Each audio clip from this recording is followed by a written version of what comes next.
Hey, what do you know? I feel like I may have put it together correctly. Um, I don't think I forgot anything. We will find out. We will find out. Here's an update uh that will fill the needs in question answering of at least like 5 people. Um, how how much battery did the two fellas use on Wednesday? So, Bruce runs these Z4200 LAHVs, which are pretty great, and he's a big heavy boy. And this was his old battery before that, which is Gens Ace Adventure 4300 LAHV. Bruce took this one to 4%, so that's dead. He took this one to 65%, so he used 35% of this one and basically all of that one.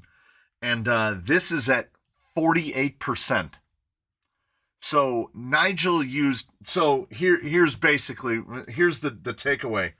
If you're gonna build a trail rig, put a Fusion SE 1200 in it, because apparently that thing sips. It'll stretch those pixies out as long as you need them stretched out.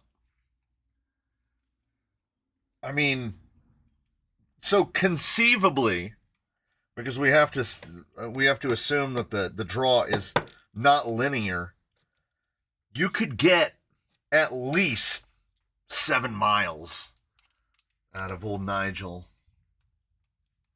Why does this happen during my work hours? I mean, this is how we get the Europeans in there. If we do it any later in the day, all the Europeans have gone to bed. As it is now, we usually lose we lose the Europeans gradually as it goes on. Yeah, Bruce got exactly, he got 4.01 miles out of that 4200, and then had to put the other one on for the remaining part of it. And Nigel used half. And the wife was definitely spicier on the throttle than I was. I think Bruce's 14 pounds of weight and a Fusion Pro contribute to that a little bit. So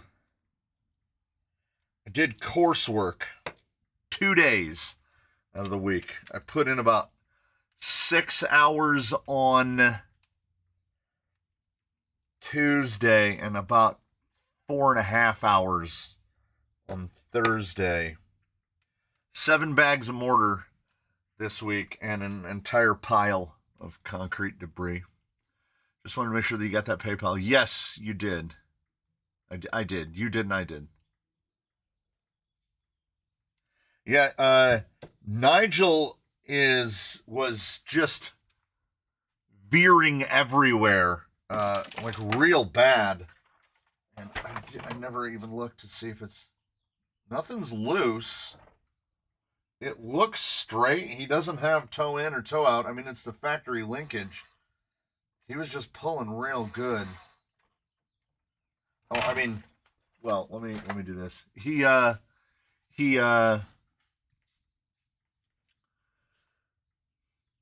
all right.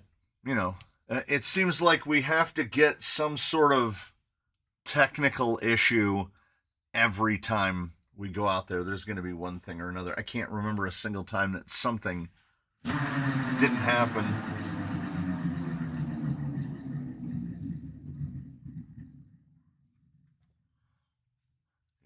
Look at that! Out of the box with 10. Feeding the sawtooth. I'm trying to make a sawtooth for a sticker. I'm trying to make another sticker. I don't know if I'm gonna have sheet labels do it or just cut them myself. I'll probably just cut them myself. I'll do them out of vinyl, either green or white, because I bought a bunch of green vinyl at my last trip to the Joann before the Joann was gone. Well, I don't know if it's gone. I just assume it's gone at this point. So while we're here, like I said, when I said keeping it light, I mean it. So I'm pulling the parts off this axle to put I put the angle. Yeah, the official Dodgers are no longer dodging. Look at that, just one gray. That raccoon just hanging out. So this is my first free Friday. Do I want to work on the website or be a lazy she and not do anything? You know, honestly, I lean towards not do anything. I'm giving away a rig Sunday at Leadfoot FPV's new club, the Circle of Crawling, right? That's how it works, man. That's how it works. I have, you're definitely contributing to the circle when you start to forget how many you've given away. And I've gone past starting to forget how many I've given away. I have no idea. Good afternoon, Mr. Vegas Steve. I don't know how it is in Vegas, but last week here it was 106, and today it's 71. And I will gladly take the 71. Chuck Hurley swooping in with a free one. Oh, that's a little mucky. That's not surprising. These are Amazon, like, I think they're $15. Not bad. They're not bad. I say that, and then I cycle that a little, and there might be no oil in. There might be a little bit of oil left in there, but not much. Yes, if I sound tired, that's because I am. I have not gotten the quality sleep the last couple days in a row, and you got to be in the mood to do shit. That's how it works. And this week, I wanted to work on the course. It's what I wanted to do. So that's what I did. Physically destructive as the process might be, it's what I wanted to do, so I did that. And then I start to feel guilty because I'm like, oh, well, now you're falling behind on the other things. And then the rational part of me has to be like, falling behind with what on what? We do it when we do it. There's no obligation to upload a video every single day. I just do it. So, what size pinion do you recommend for an Element Ecto? 12% in the Stealth X, running a Fusion 1200. I want to say that the Zool is running a 23 with the 87 tooth spur. 23. You could do 23, 24, and it won't affect the low end at all. So I filled some 70mm shocks from a trail rig with a bottle that said 90. Looking at how slow the shock works, I'm guessing it was 90 weight and not 90 CST. Yeah, definitely would be 90 weight. I mean, 25 weight, 20 weight oil is 200 CST. 40 weight is 1,000 CST, so 90 weight would be almost 2,000. Well, no, it would be over 2,000. Not too much math. Not too much math. I didn't get notified. JDA, look for an email. You'll get a. The man from Mythigan got a notification of me going live on a Monday morning, and he was like, "What?" And it was notifying him on Monday morning of the Friday live stream for the previous Friday, not for the upcoming Friday. So they missed target by that one a little bit. Look how, I mean, MKRC builds, look how close that color match is. Like, it's not glossy. So when the rest of it gets scratched out, but like color-wise, and then the fit. Let's talk about the fit. These doors still open. We got functional doors. And most impressive to me as a person who fabricates things on and off, he doesn't have one of these, like, to build it off of. There's no way I could have done this. He just built it off of a door. I sent him a door, and he managed to make a door off of the door.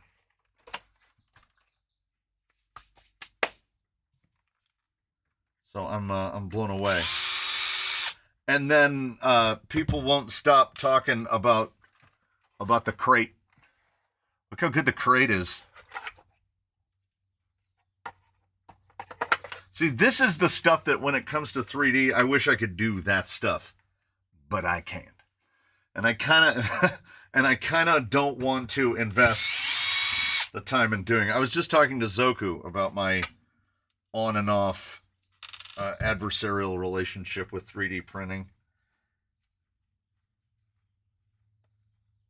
Because, you know, he's a 3D printing guy, so. 2000 CST is not that high. Which camera do I need to, pardon my reach? I think it's 3. We go to 3. We'll set him right there like that. So in Bruce's shocks, I got the nitro chargers, RC 4-wheel drive nitro chargers for Bruce. In Bruce's shocks, I run this. 7,000. 7,000. So every 40 weights is roughly 1,000 CST. So that's 714. That's 280 weight. And they are perfectly fine. It could maybe even go up a little bit. Like it could go. But I think the next step is 10,000. Now, you can mix them. If you do 50% of one oil and 50% of the other, you get one right in the middle. But I don't think his performance is hampered in a way significant enough for me to start mixing oil. Kenny BRC, welcome to the More Secret Society. Look at that. Somebody joining in. Don't forget to join the Discord. We talk about all, well, I'd like to say that we talk about all things RC cars, but really we just talk about all things. There's nothing on the Discord we don't talk about. Today I received Desert Lizard shocks, 100 millimeters. Any suggestion for a heavy truck? How heavy? Like, because in general, with the Desert Lizards, if you're gonna run them droop, so run them upside down, with the big spring above the piston and the small spring below the piston, you're probably still going to end up running a medium spring at the bottom and the softest spring at the top. And usually around between 30 and 40 weight. So between 300 and between 300 and 400 CST, probably. We are way too scatterbrained to stay on topic. 100%. Absolutely. He has the MST. Those MST 70s, the plastic ones, those are pretty good. Lil Fella is running the MST upgrade shocks, the alloy ones, and I have to run 5,000 CST in those. I thought it was just going to be an aluminum version.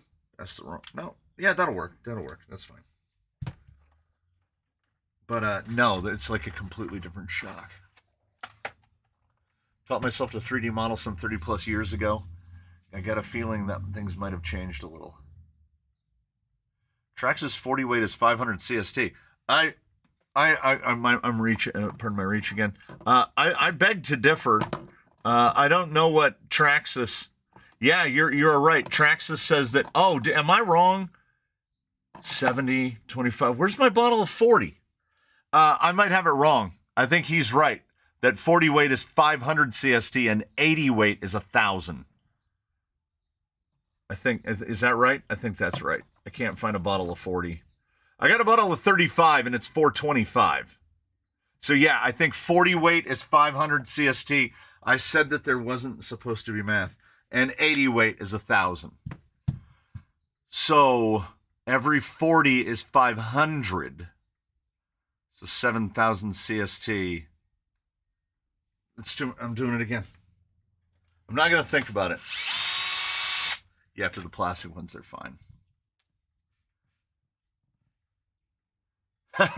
Discord is wide open. I had to turn my notifications off. Yeah, I've never. Yeah, there's a bottle. It's right here. I'm gonna keep switching back because I'm like walking directly in front of the camera. Yeah, I could have just looked right there. 80 weight is 1,000. So that's less math. So 40 weight should be 500, but it's not. 40 weight is, if memory serves, 516 CST. But I can't find my bottle of 40 weight because I bought Losi instead. It's right here. See, that's why I keep switching to the other one. 40 weight, 516 CST, which makes sense because when you convert Celsius to Fahrenheit, nothing ever comes out evenly. So it's not surprising. No more math. I was promised by myself that there would be no math, and I'm sticking to it. I couldn't decide if I wanted to just move the leaves over to the other axle or move the blocks over to this axle. And I opted for the latter, apparently. At least that's what it looks like I'm doing. I don't know. It's a lot of stuff to undo. I do have my 40 weight bottle. Hey, Doc, Brian Massey can't make it tonight, but he says there's a box of tires and insert inbound. Oh, hey. It's cool. Everyone knows that the best shock oil is the mystery bottle of RTR weights mixed together. Do you mean this one, which I call 300 CST, but whenever RTR stuff comes, I just squirt all the tubes of oil in it. And generally, when I'm filling Chavtex, I fill it out of this. Nobody knows what weight that is, but it's much like the stuff that I used to clean the bench with. Look at the color of that. You're not buying that in a store. It's almost flesh color. It's working on a flesh color. I just keep topping the sauce off with whatever bottles of whatever I find lying around. So it's every quick detailer you could find. Once you let you know that sent you.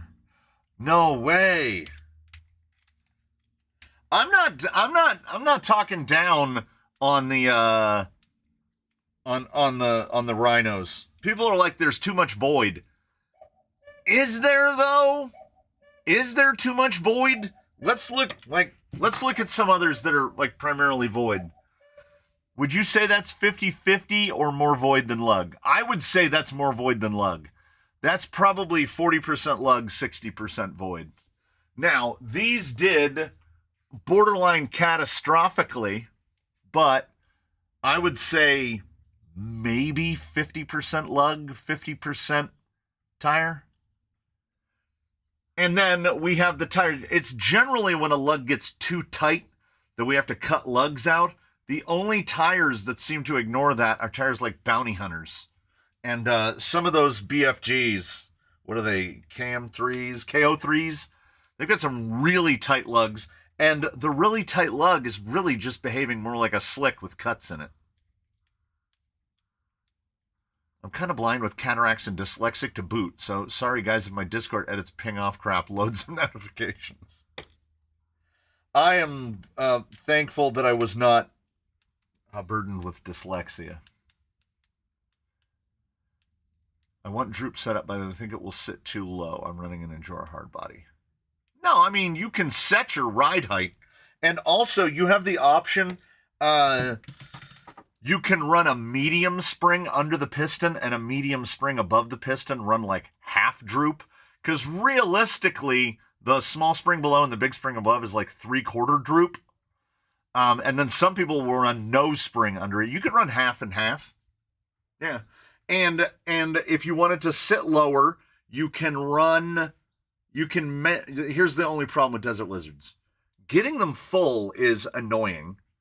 And if you decide you want to change your springs, also annoying because you basically have to go through the whole process again.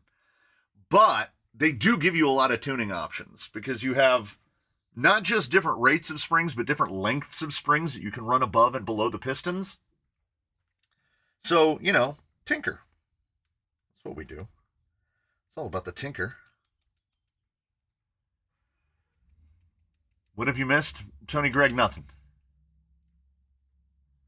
I grabbed a 3D printer about 3 months ago.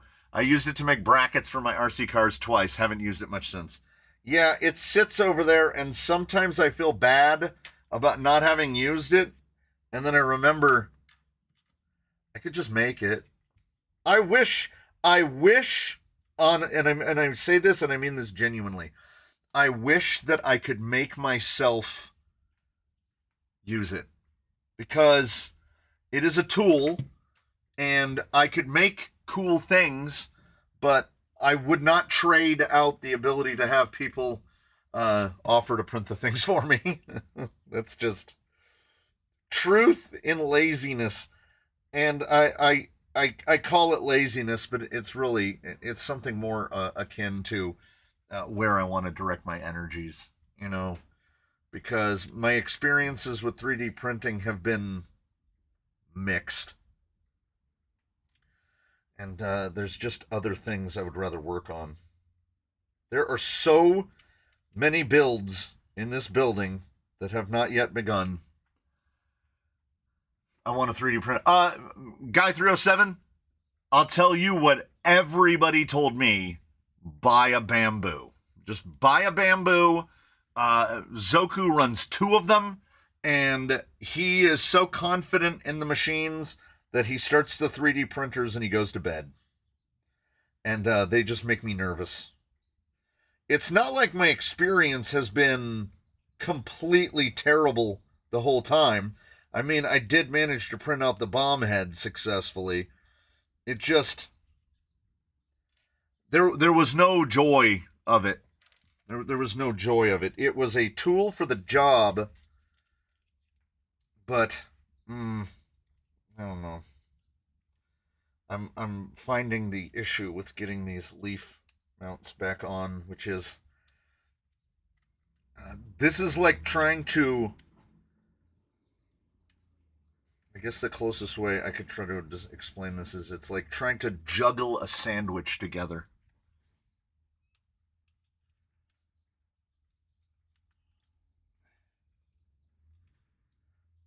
How I'm going to do this? I'm going to lose my mind.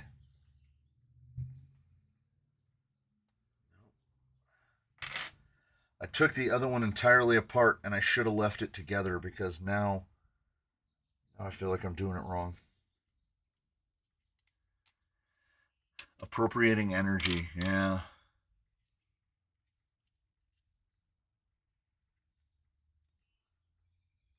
There we go.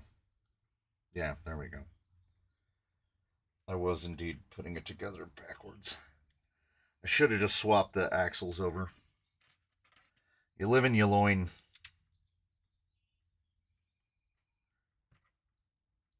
How about a Cavs Gate 5 shootout? Portal versus Straight versus Mullet. Well, you would have to also pick, like, who? Portal who, Straight who. Like, that's a lot of variables. We do love variables.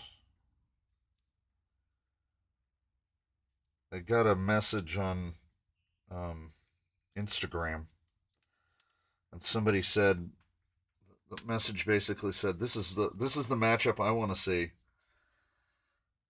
and it was a matchup that had already been run.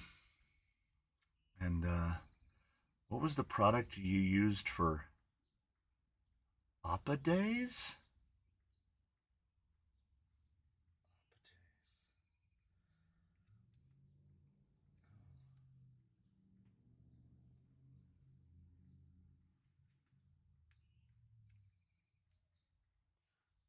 Days. Just going to keep repeating it until it makes sense. I don't know if I did this right. I really don't.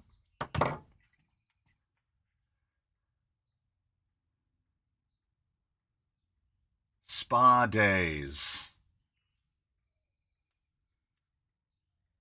I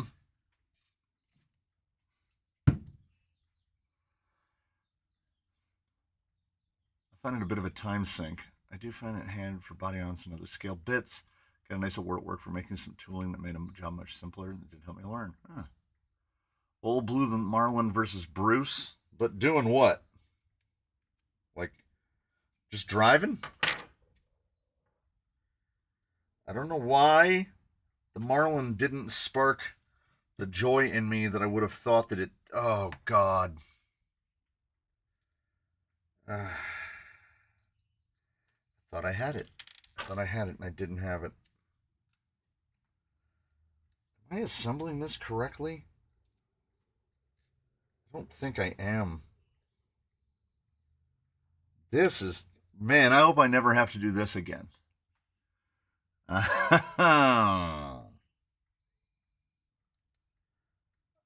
thought I had it pinned in place so it would stay, and I set it down and it all just slid away.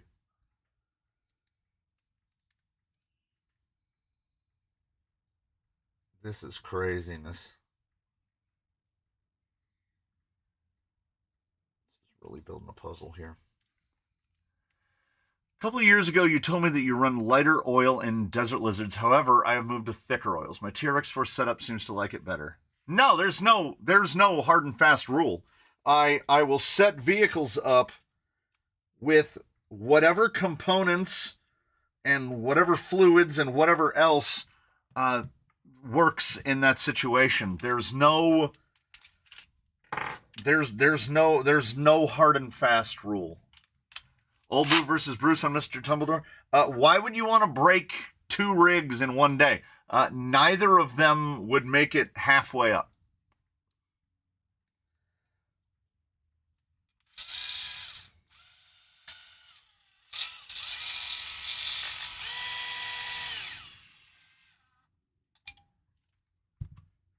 I think I got it. I think I got half of it. Oh, we'll know. We'll know in a second. What is the pledge? It's pledge. I don't know. I'm gonna go on record and say I don't understand the question. What do you mean? What is the pledge?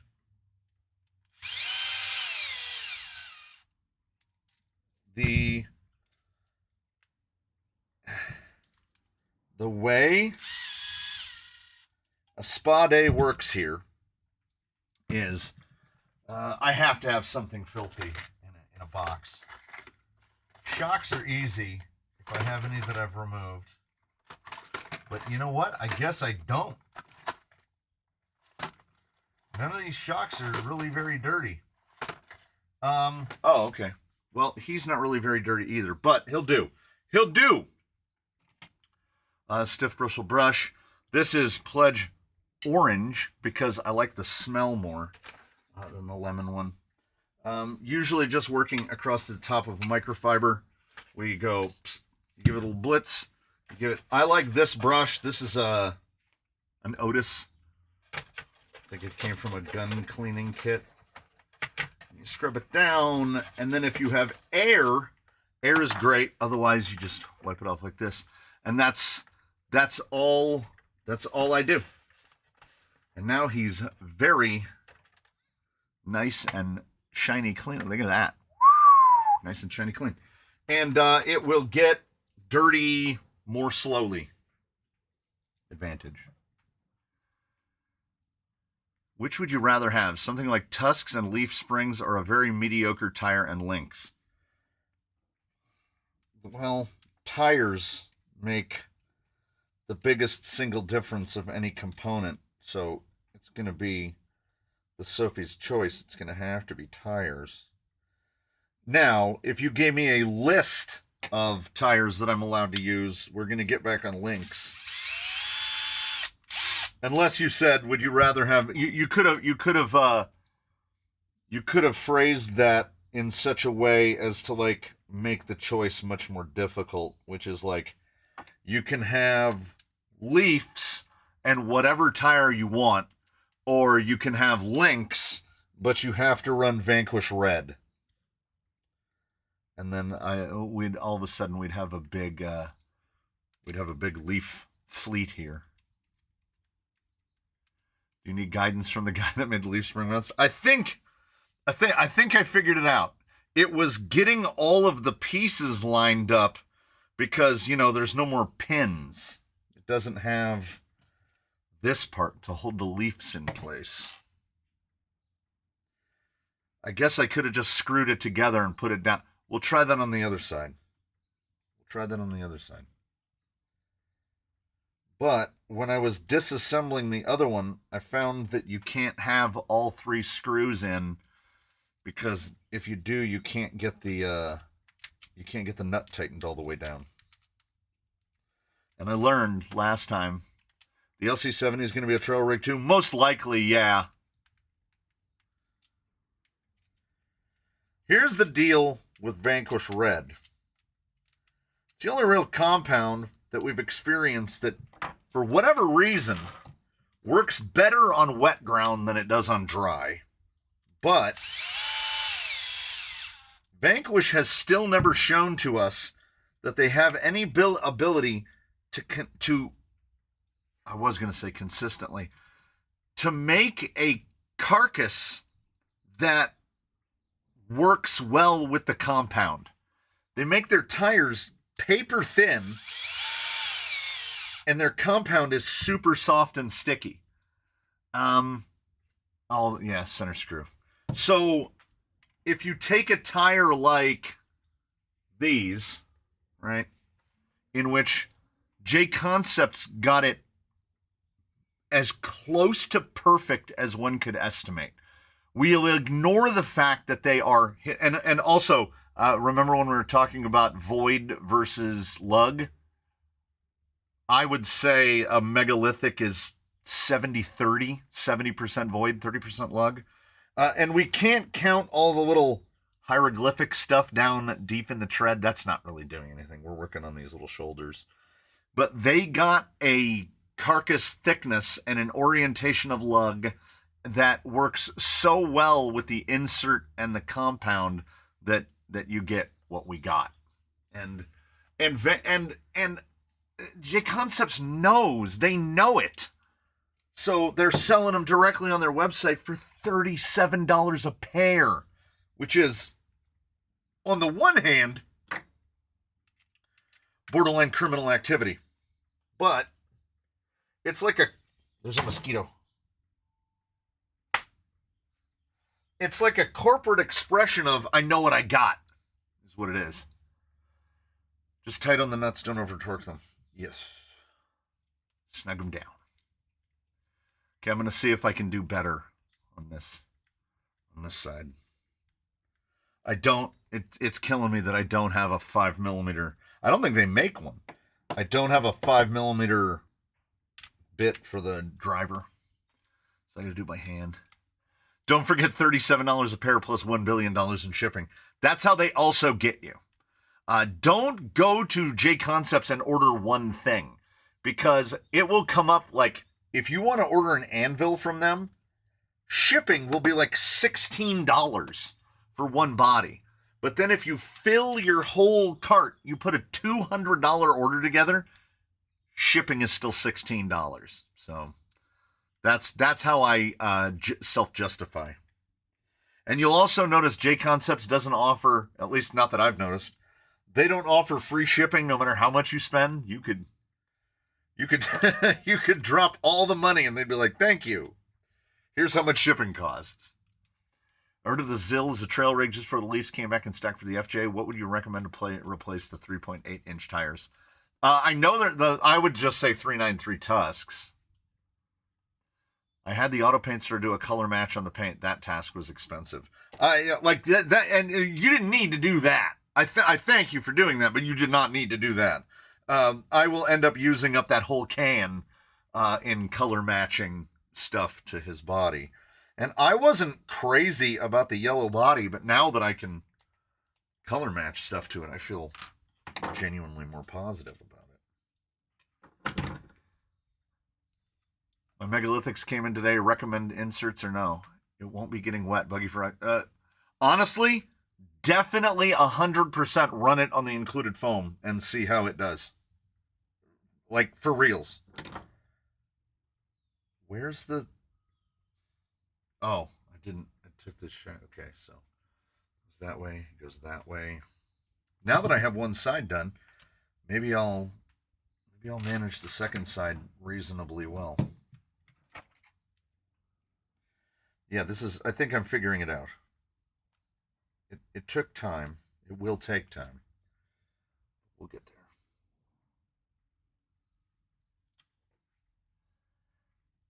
Did you get burgers before stream? No, I had Dino Buddies. I had Dino Buddies from the air fryer. I can't get anything J Concepts. Yeah. I'm still here, still a member. YouTube kicked me off years ago, but didn't delete my channel. I just can't sign in since my phone broke. Oh. Andre Rosu is being busy again. You know, this isn't the place to be busy. This is the place to sit around and do nothing. Can you show us the bottom of some rigs that have good roll center for pushing down the wiggly wheel? Sure. I sure can. As soon as I'm not trying to hold this magical sandwich together. Once this screw is in place, we're good to go.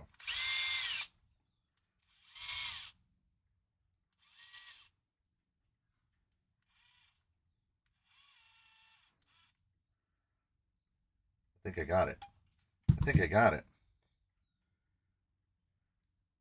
Hey, look at that. They make a gluten-free Dino Buddy? Don't make me find out. Oh, you and the blind man were arguing about who's the better burger place. Yes, we were. And he's wrong. He's regular blind, he's color blind, and he's burger blind as well. So pushing the front wheel down. So you'll have a range of link spacing, right? So this is Lolo. Now Lolo is not off the shelf because I just cobbled parts together to get it where I wanted it. Lolo has actually tighter spacing in the links than you'll see on a lot of skid plates, chassis, whatever we call them. But you will note that the front end, is that coming up on 2?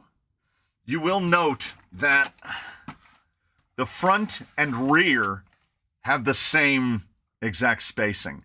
So seeing that roll center stuff is, I mean, it was definitely a choice. Now, this is not an outright condemnation of low roll center, because I'm gonna do a real quickie camera swappy here. So high center and low roll center. You know this guy, right? Some of you may have never seen the snake himself from the bottom. Jake is low roll center. That is a Capra flat skid. That's a Spare Time Hobbies. That's a Spare Time Hobbies with a Vader adapter mounted to it. So Jake is very much skid right in the middle. He is not skid forward at all. But Jake won't lift a tire basically ever. So when you do that, and then I don't know if we can go 3 wide on this. We're gonna try.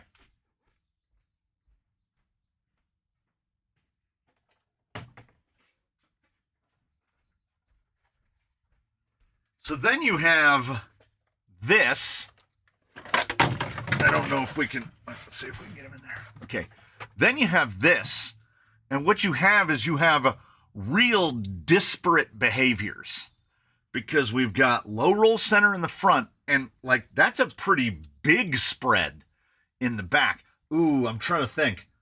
One of the chassis here is Like full spread both ends. I'm trying to remember who it is though. Building a dually with the Vanquish Wild Peaks be good for the duels because they are thin and conform better. They actually might do okay for that. There's a lot of thin tires out there. Nobody could afford it, but Brave and Blood Axe are paper thin. Yeah, Wild Peaks, if you can get a hold of them on the cheap, wouldn't be bad. Oh, don't rule out any of the Enjoras. Enjoras are pretty skinny. They're not Blood Axe skinny, but they're pretty skinny. That skid plate looks like a shovel. Yeah, you're not wrong. It's already been redesigned. Oh yeah, UA1 are really far apart, but it's not UA1. It's one of the normal guys here.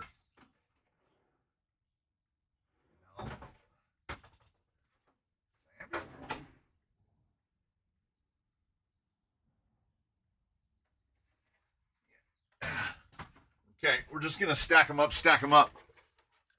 So then I don't even know what skid this is, but Zombie, look at, those are like 9mm spacers. So this skid is like the UA1 skid, in which it is intended to have the link all the way up against, but the links were hitting the corners of the chassis. So I put spacers on it. And Zombie is, I would call him skid forward-ish. He's skid forward adjacent, but like not, like, I mean, look at him, and then look at Lolo next to him. Lolo's got at least 10mm less. Yeah, Vanquish skids. Who is on a VR? Oh, Mullet.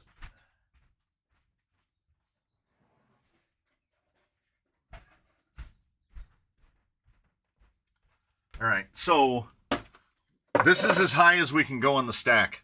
So then you have the spread at Vanquish, which is slightly wider in the front than it is at the back.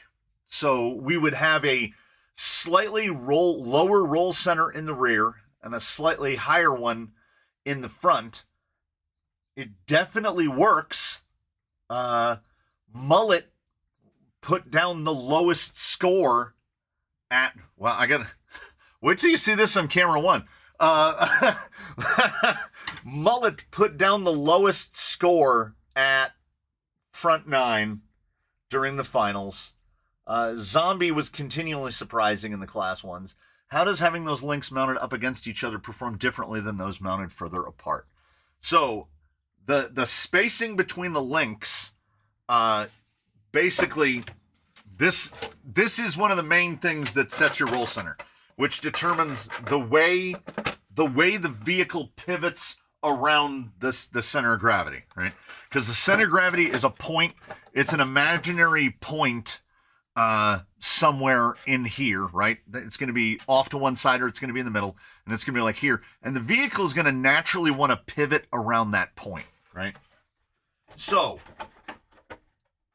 adjusting how that pivot occurs, a big part of that is accomplished by the lengths of the links, the placement of the links, the spread of the links. It's all, ooh, Jake's body is, it's gonna need some zip ties to keep the grill affixed. So you can do this. This is informal quasi pseudoscience, but you can do this. So what low roll center does is it makes the action of articulation easier, because the geometry, it is all triangles, right? So the triangles, like when I get to here, which is at about the extent of where we can articulate up, if I'm pressing with this finger and using the scale that's built into my forearm, I feel how much pressure is re-exerted back the other way. because we are a relatively high roll center. The spread on that is reasonably big. So when you get up into this position like this, it is really resistant to going further, right? What happens is it wants to drop it back down. But then when you get into low roll center, because it's much easier to articulate, once you get to a certain point, I feel weight, I feel weight, I feel nothing. So what is happening is when you're particularly when descending or when you're ascending and you get off balance like this, when I say there's those moments where we're putting all the weight on one tire on one side or the other, when I get to right here, there's nothing.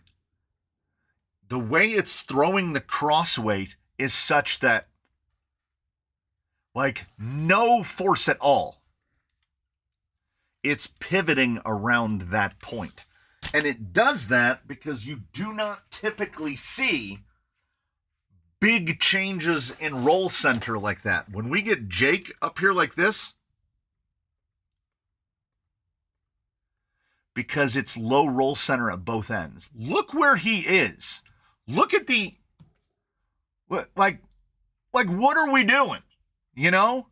So one of my growing theories is that Jake's ability is a fantastic accident, because when we got the Ground Fox here, the GFO, I may have taken a close look at what the chassis rail geometry looked like, and I may have adaptomodified it to fit what I wanted, right? So I adaptomodified it. I moved some holes around. I moved some shock spacings around. I gave him teeth, because then I had an idea of what I wanted to build. So we basically have the chassis geometry of a Ground Fox, but we have the skid geometry of a Capra.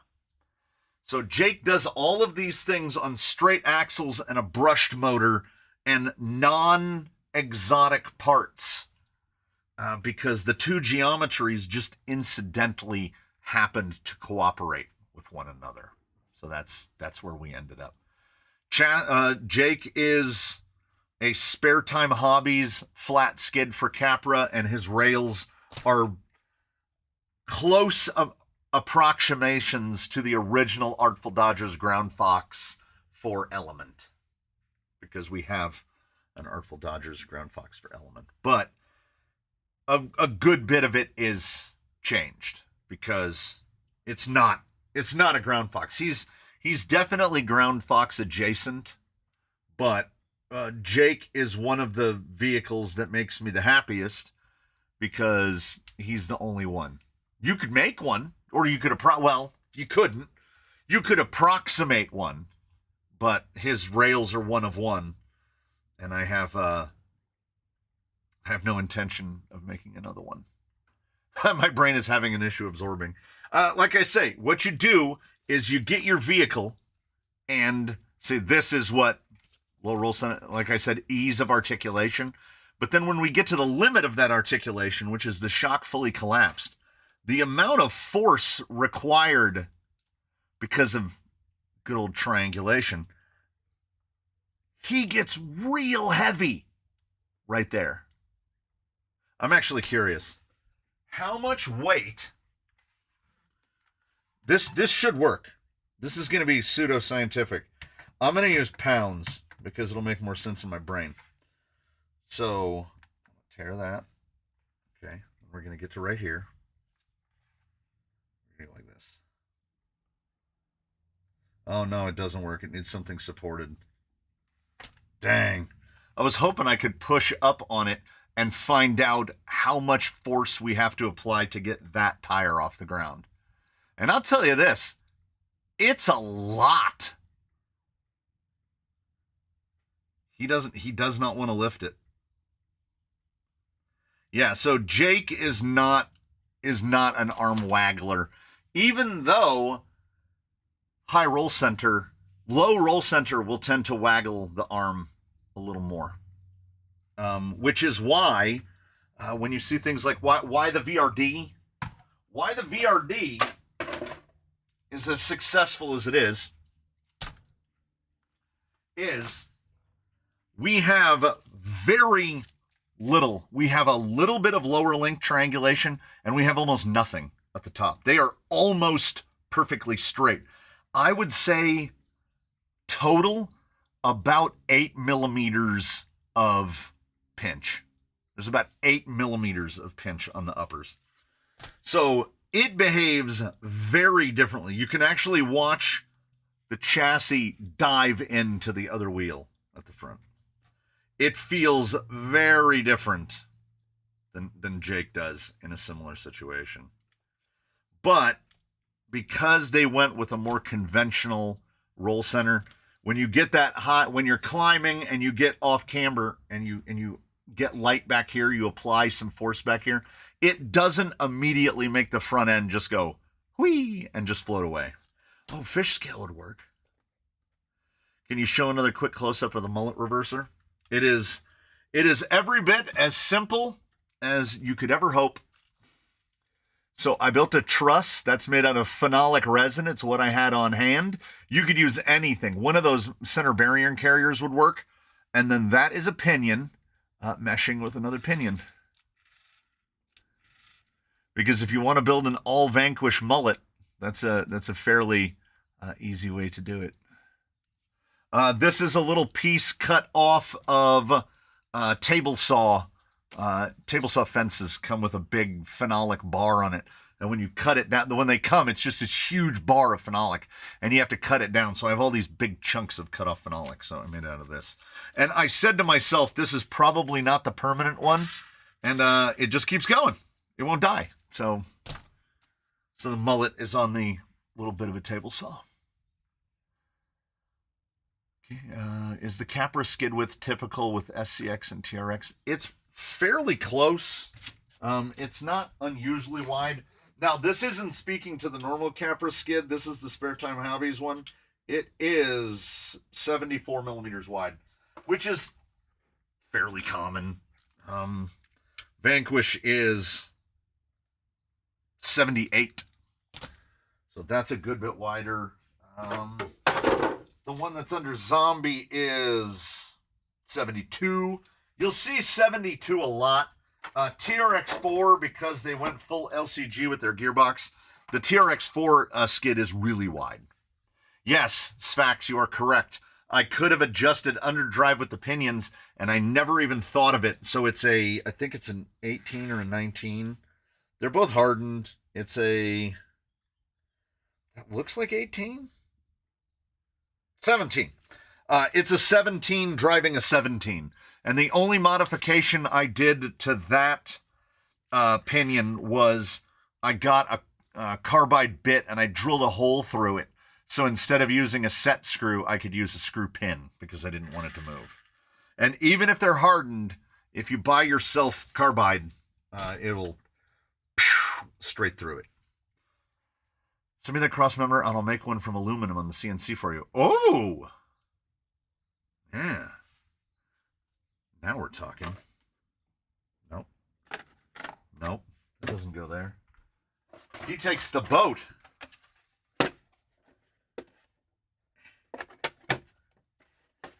Hey, you.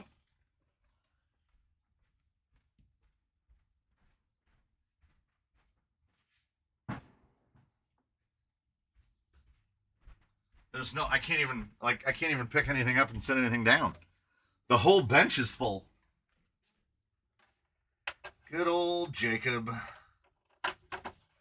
You know, I might leave Jacob there in case I want to put some zip ties in his body.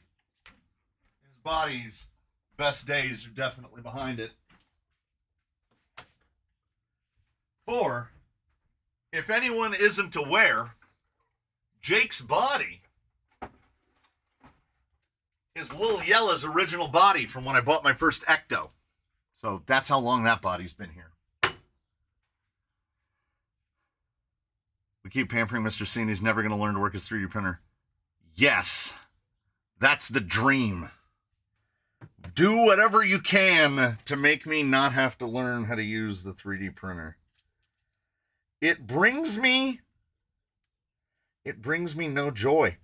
If you gave me the option, if you came and you said, I will 3D print this for you, but you've got to go outside and dig things out of the ground, I'd be like, shovel. I will just hand me the shovel. I will go dig all of the things out of the ground. I 3D print when there is no other option. I operate like a woodworker, which is, if we can't buy it, we'll make it. And if I can't make it, I haven't met the situation yet where I can't make it out of aluminum, Delrin, phenolic, whatever it is, and have had to resort to 3D. Now, I've made some cool 3D pieces. His printer is outdated enough to not worry about it anymore. No, it's a Keedy X-Max. It's not even a year old. It's a great printer. It prints things great. And it printed the bomb head, and I'll never be able to take that away from it. It just...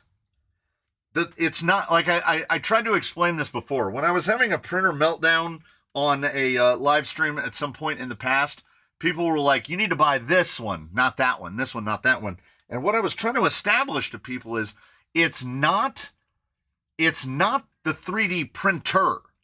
It's 3D printing. I derive no joy from 3D printing. It doesn't matter what printer is over there doing it. Unless that printer was 100%, it had a big dummy button on the front, and you just slapped the button and it printed the thing out. But if I have to go into the slicer and I have to determine how many walls I need and what the thickness of the walls are going to be and what my radius of this and that is going to be, I don't know. And B, I kind of don't care. There's the part of me that doesn't want to learn is not getting smaller. It's getting bigger. My desire to figure out the intricacies of the 3D printer, I would have thought it impossible that they would get any smaller, but it genuinely feels like they're getting smaller. I think I dropped a... Did I? Yes. Oh, thank goodness. Ooh. It's touch and go. I love working in CAD, making the parts and print on CNC. Yeah, see, I'm gonna go with Mr. Truitt on this one. The 3D printing is generational, although that doesn't work because I don't think MKRC Builds is like a. I don't think he's a Gen Z, so I think he's going against that simple explanation. But I do enjoy making things with my hands. And before I had ever touched a 3D printer, I had already worked on lathes and mills and all of it, so it is really hard for me to go the other way. And I have always been a bespoke guy. Whenever I make something, the thought is never in my head to make a bunch of these. I'm here to make one. And that's why I said when I announced Jolly Green, I was like, it's going to take a while and it's not going to be cheap because we have to make a bunch of adjustments that I never intended to have to make because I never intended on making more than one of them. That's not me justifying it. That's just me saying it like it is. I would have done things. Jolly Green would be a completely different. It doesn't make me comfortable to refer to him as a product, but he would be a completely different product if he was being built, initiated from the very beginning as something to produce. It would be completely different. But he was built to be one of one, and then he turned into one of at least 20. And we adapt. Zoku was asking me about the the schedule, how that's going to move forward. And I was like, don't worry about it, brother. I told everybody summer is when that's going to happen. I go, I don't care if I have all 20 kits ready and packaged. They do not ship 1 minute before June 21st. Because there'll be updates on the Discord. And basically, the Discord, the members only, and here is the only place that I have spoken about the Jolly Green project. It has not gone anything resembling wide. Look at that. That's a nice. Where, you got this. It's very dark. There you go. Oh, it's better upside down. Hold on, Nigel. Yeah, that's just straight out. They could have adjusted that. Just straight out. And look at that. That's how it ought to be. That's how it ought to be. So, thanks to someone doing 3D printing and it not being me, that's how it is now. Hugo heading to dinner at 9 o'clock at night. Spanish people, man. Spanish people. But you always have to remember, oh, no. No, these have been doing great. There is look at that. That's full. That's absolutely full. It's not aerated. It's not dirty. It's just way too low of a weight. But you know what we're going to do about that? Nothing. We're going to put the cap back on. Because he drove just fine. I have no notes and no complaints. We're not tuning Nigel for ultra performance. I don't even know if he's going this week. So, is it too late for me to sign up for a Jolly Copy? No. There won't be a cutoff. The only cutoff will be, we don't have light outside at 6:30 a.m., you psychos. It's light here. I had said in the members video, like basically the announce video of the Jolly Green project, probably limiting to 100. I cannot imagine selling more than 100. Now, Zoku is taking over much of the logistical work, and that if not for Zoku, the project wouldn't be happening at all, because he has infrastructure in place. He has the shipping ability through Shopify and all that stuff. If I had to do this manually one at a time, I don't need it.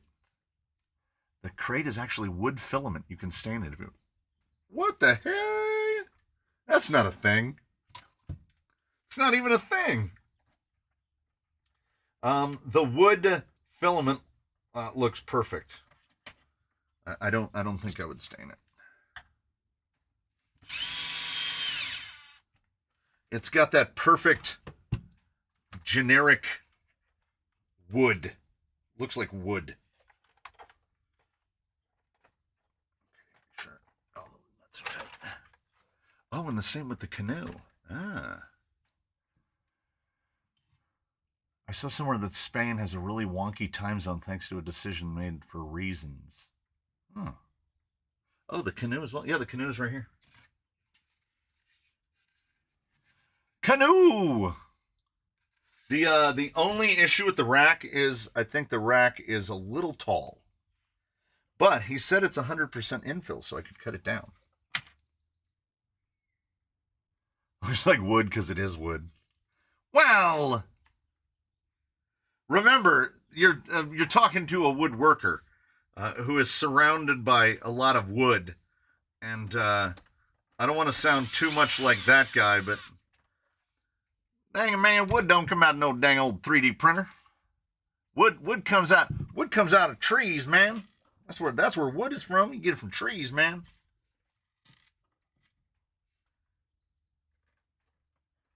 .3D printing wood is as foreign of a concept as I can conceivably think about. I like to, I've been jokingly calling myself the original 3D printer because I make things. That's what woodworkers do. I was waiting for that. Wood don't come out of no dang old printer, man. You don't melt down. You can't melt that wood down. Ooh. Uh-oh. Ooh, and uh-oh. Ooh. And uh-oh. Nothing a Dremel won't fix. So, the angle of the axle rotated the axle slightly forward. So the wheel moved forward in the fender about 5 millimeters, I would say. That's real tight right there. He's also running great big meaty tires, which is not helping in this instance, but I believe we just shortened the wheelbase by about 5 millimeters. No, we shortened it more than that. His wheelbase, wow. His wheelbase is now 325.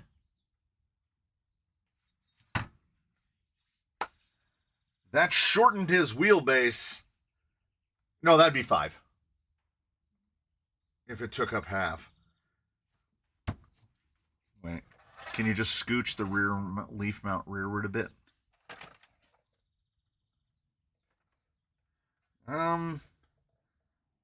Not really. You could drill holes in the chassis. I mean, anything's possible. Do hard bodies make angry noises? Yes, they do.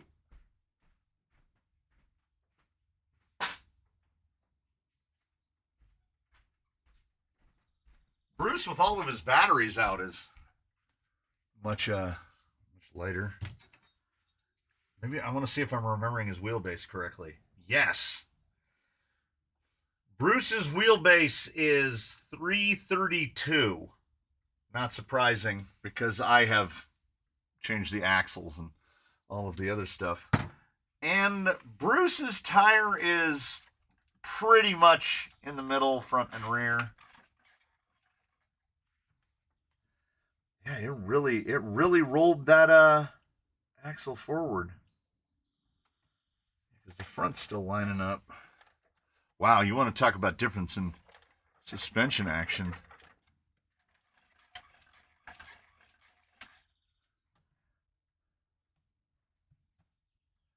Move the springs, please don't cut the body. Well, here's the thing. Right here,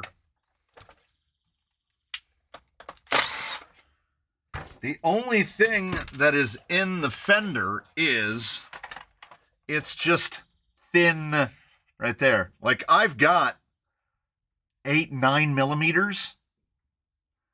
Oh no, it will definitely have moved it. You can see the angle. Like, we just went like this. The axle, it's like if you have a linked rig with long links on it, when you pick it up, the wheelbase gets shorter because they swing down like this. We basically swung it forward. I mean, it's touching right there. And there's the leaf mounts where the leaf mounts. I can't jog it back. That's the thing, though. Because you can kind of see a little line right where the shine goes, right there. There's that line right there. That's where the inner part of the body goes. So I can just copy this arc and trim it forward like 4 or 5 millimeters. And then it'll have about the same amount of clearance in the front that it does in the back. I'm not averse to it. It's absolutely fine. Now, if he was running a 475 or a 5-inch, I think we wouldn't have any problems at all. Even both sides, so that didn't get skewed off. It's fine. Taper the front of the arch. Yeah. Get the front to copy this angle I'll just draw it out. I'll draw it out with a Sharpie, and then I'll Dremel it out because I really like him on the 525s. He looks all off-roady. Yeah, it's the tiniest bit of trim. Sharpie wipes right off. So, like, I don't need to trim at the top. So I would likely just go probably to right about here. So we would go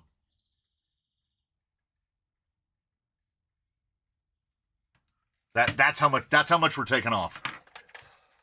So we'll be taking and then you can see where the tire is. It won't match that clearance, but it'll be plenty close, and I could take off double that. But I'm going to start right there. That's how much I'm going to take off. And then it'll kind of approximate that back angle a little bit closer. Yeah, it's not a problem, man. Best part about hard bodies is you can just glue it back on and try again. Yeah. What about the wheelbase? So you want it that much shorter? I don't think it's going to matter. 5 millimeters. It's 7 millimeters shorter than Bruce. It'll be fine. 325 is still reasonably long for the size that it is.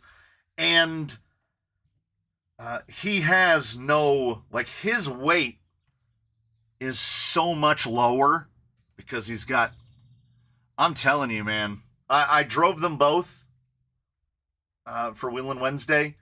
The handling difference is so radically different between the two.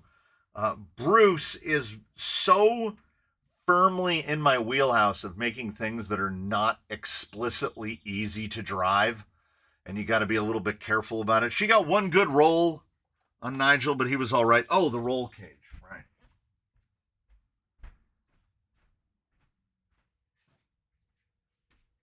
So with it on its little legs that they are now, it's real high. It's real high. That needs cut down, I would say probably 30 or 35 millimeters. I would think down to how can I do this? Down to where it's just above his head. Maybe even a little more. No. 20, 25 millimeters. Oh, Bruce definitely weighs a lot more. Bruce weighs significantly more. Okay, so both of them, does he have his... So I left the battery tray in the front, and he runs his backup battery in the front. I took a charger lead. I took a charger lead from one of the chargers that has a male on one end and a female on the other, and just ran it along the bottom and then up through the floor, and it comes out inside back there. It's great. It's great. The canoe, scale-wise, looks pretty great. I don't know if I would want it probably on the other side to help counter his weight. But it needs to be, like I say, the canoe needs to be there, just above his head. And right now it's way up there. Oh. I just popped those apart. I can drill that and put some screws in it. That popped right off. I haven't even dropped it yet. So yeah. It'd be great with the canoe. That's how he catches all of his toads. Nigel would look cool. It's a one-person canoe. Oh, super glue? Well, how about super glue and then drill down into it and put a screw into it? I've got some 2.5s that are pretty long. I'll make it work. We're going to make it work. We'll make it work. Well, that's the thing. Where is it? Canoe seems kind of small, a little small. Here's the thing. When you get into scale accessories and you want to make cool scale stuff, and when I say scale accessories, I mean above and beyond a box and a fuel tank and a high lift jack and stuff like that. I always thought it would be cool that out next to one of the obstacles to have a shipping container like a 10th scale shipping container. Well, a 10th scale shipping container is 4 feet long. And you're like, oh yeah, because they can park like 2 vehicles inside a shipping container. It's only then you realize how big shipping containers are. So scale stuff, we're not getting the scale spot on most of the time. It just has to look like it's appropriate. If we didn't have Nigel, you can run a Barbie size figure. You can run a 12-inch figure in one of these and it won't look too weird. It'll look a little big, which will make the truck look a little small. It's bigger than my canoe. Oh, it's the biggest I can do with the canoe. So he is limited by print bed size. Will that hold in a rollover? I think they do a canoe that fits the HM Armed Forces figures I sent. Hey. Nigel with the military canoe. Canoe is too small for Nigel. Well, he's not going to use it. We're not going to put Nigel in the canoe. Nigel is firmly attached to the vehicle, so he doesn't worry about it. Nigel is a 10-inch figure, and the problem is Bruce, in that you can't really see him. He is a 10-inch figure as well. They're buddies. They both came from far away Britain together, because Mr. Hiscock sent them here as you can get 10-inch figures in the UK, and for whatever reason they really, oh my goodness, that's dirty in there. They don't really do 10-inch figures here. You can get 8, 6, and 7, 3 1/4. Nigel does need a safari hat. They have 20-foot shipping containers and 40-footers. That is correct. Right behind the back fence is a whole mess of them. But a 20-foot shipping container, which, if done to scale, would be about 8 inches by 8 inches by, let's say we did 20 inches, it would look too small. It wouldn't look to scale. So it's about making one that looks to scale. Yeah, it's most, yeah. Oh, somebody asked about the durability of this. Yeah, this is basically just a template to work off of. Because, no, this wouldn't withstand the weight of that going over. No. Because even Nigel at much lower than the weight of Bruce. And I have to get the postal scale out to weigh Bruce because he's above the 11 pounds that I can weigh on the individual scales. Nigel will fit on a regular scale. The Safari crash helmet. Yeah, he's got the, when the kid rolled him the first time, he lost most of his eyebrow. It looks like he's seen some stuff. He's seen too much stuff. What is most impressive to me is that they I don't know. They look British. Both of them look British. I don't know how they did that. But these guys both look British. I had forgotten what Bruce looked like. And yes, his name was Colin, but then Nigel became just Nigel as a unit. So then I guess it's Colin Bruce. So we just went to Bruce for the whole thing. So we know the wheelbase changed. Did the new mod do any damage to the ride height? I don't think so. No, it is. Ooh.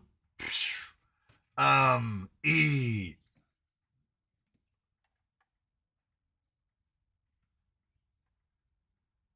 I would say it is approximately 2 millimeters higher in the back than it is in the front. So 2 millimeters. So imagine a wedge, if you will, made out of 2 of these things. So imagine that it is 325 millimeters long and one end is 2 millimeters higher than the other end. So you would just be able to get daylight into that. That is a violently Isosceles? Because it would go 325, 2 millimeters, and then whatever that distance would be. I'm not the hypotenuse. I was told there would be no math. You could put one of the berets on Nigel. Oh yeah. Nigel says I've seen some stuff. I wouldn't recommend it. Yeah, no. A little bit higher in the rear is better. A little hijacker style. No, these guys are great. These guys are great. These are, I know a lot of people will say SCX6. But for me, this is the perfect trail vehicle for me. Because the size is right. They can carry all of their own support equipment. Like the ability to carry 2 batteries is great. We're going to get the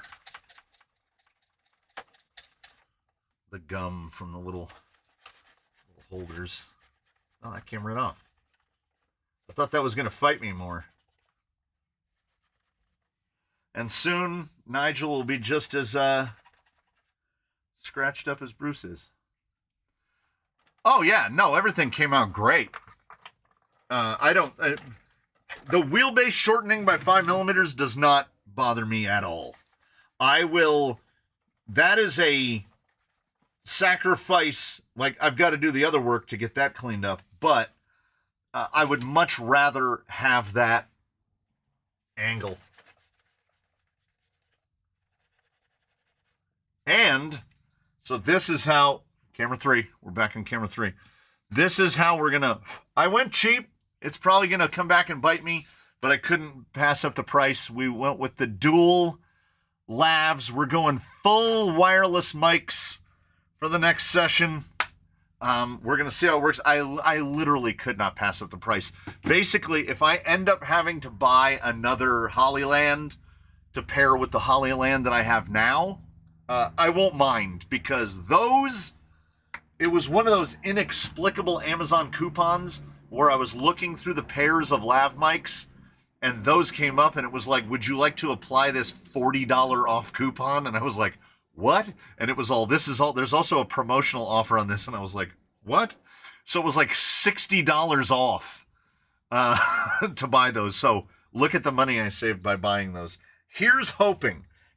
Like the Hollylands are fine, but to buy one Lark Max to go with the Lark Max I currently have, $129.99 for one. It was $70 for both of those. So if they work, awesome. If they are merely acceptable, borderline awesome. We'll send you a pic via email of the HM Armed Forces Commando Canoe. Oh. You had me at Commando Canoe.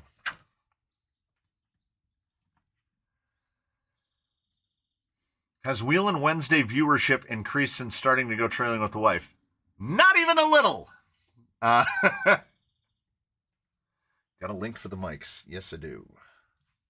Well, I can. If I can find my mouse arrow. I hesitate to admit, but I have to admit, I've begun to have to use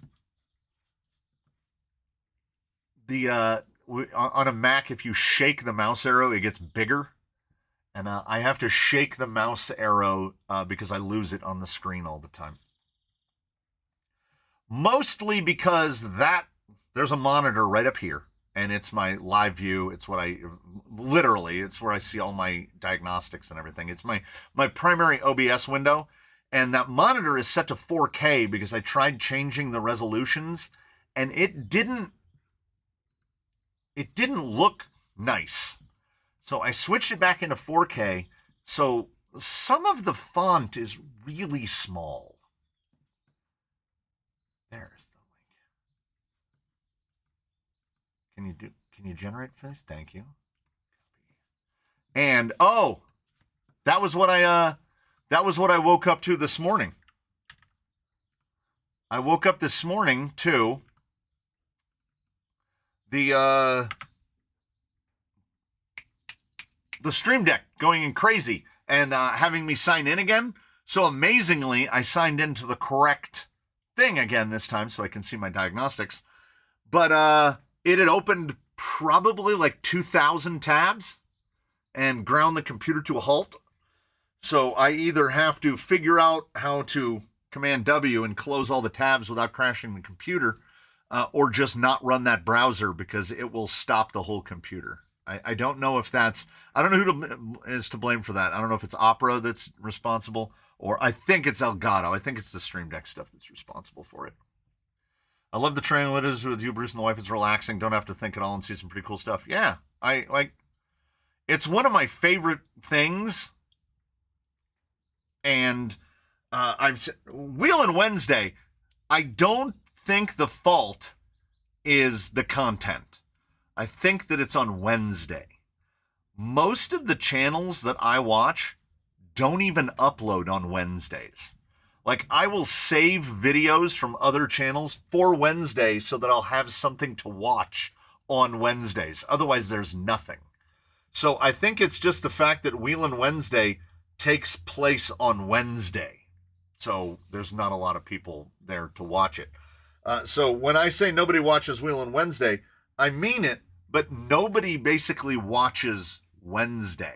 If I look at my analytics and you watch the multiple sawtooths of the analytics, and if you break it down enough over time, viewership kind of like this, it goes in these ebbs and flows, because I know I'm doing better this week. I mean, I know I'm doing better this year in terms of channel performance, because usually by this time of year, my views have dropped off to the tune of about 20 or 30,000 fewer views per month by this time of year, because it's nice outside. The Europeans have been freed from their icy prisons and they're going outside now, and then usually it all starts to taper off. But I didn't get a big taper this year. It just kind of stayed. Like, I don't expect infinite growth, but it is nice to see at least consistency. Because each year has gotten bigger, but I don't expect infinite growth.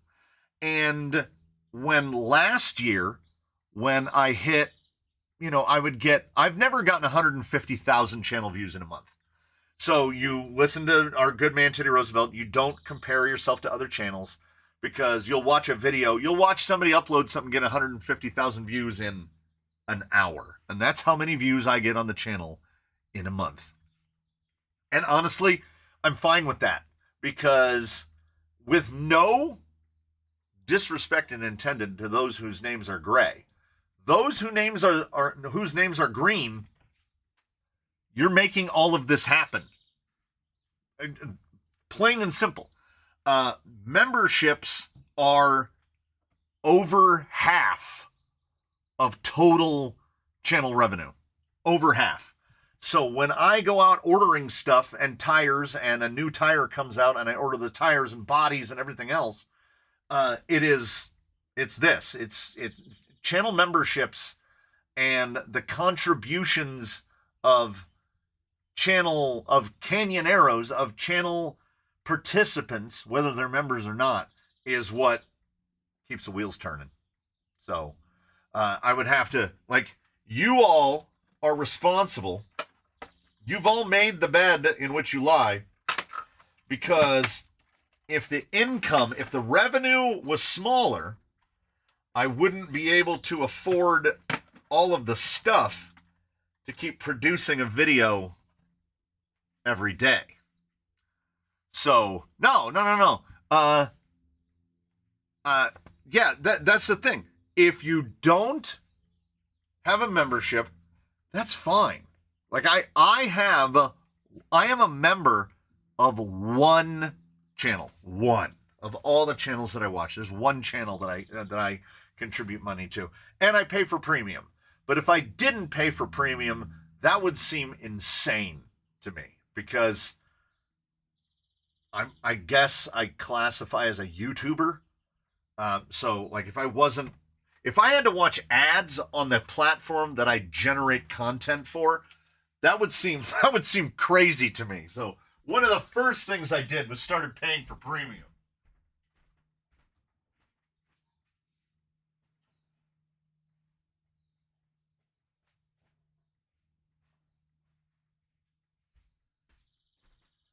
Now, does it grind my gears that I have to pay for premium on a channel that I create content for? I mean, a little. Like, I mean, I understand the realities of it, but I wish there was a little checkbox that you could say, just take it out of my paycheck. But then what happens if you stop generating content, you know? What happens if you're not making the $100 payout minimum? The PBS of crawling, except it didn't get defunded by the government. That's because the government, not only does the government not subsidize the channel, they hurt the channel more than anything else, because every single year we pay more taxes. Part of that is responsible to my own laziness, that I haven't gone through. Like, I'm not declaring any of this stuff, you know, like I haven't LLC'd or any of that thing, and I should. And I recognize that. And maybe I will, you know, but it kind of falls into the same realm as 3D printing, honestly. It's not something that I typically think about. He's only ruptured on the one side. Let's see if we can do it without drilling a hole in our finger.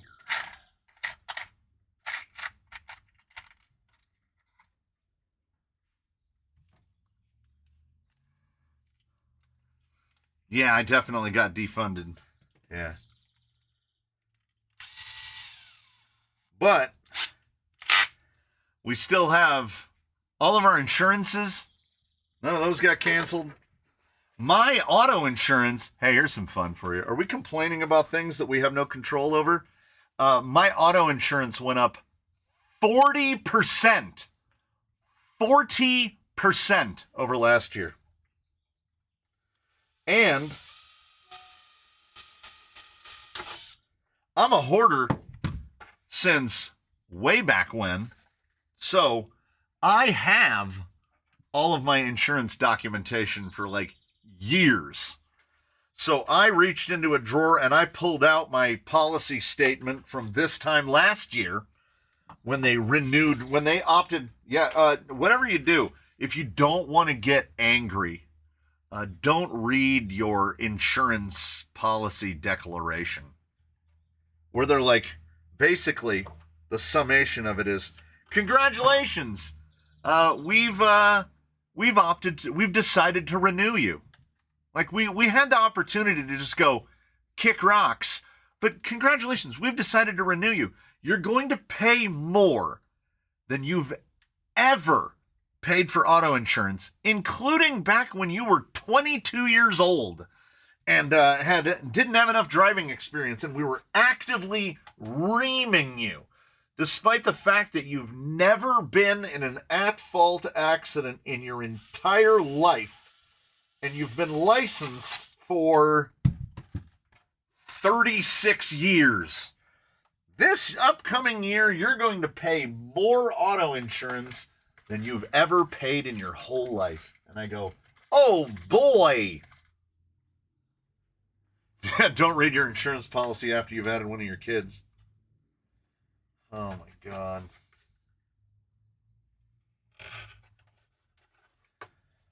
What a time.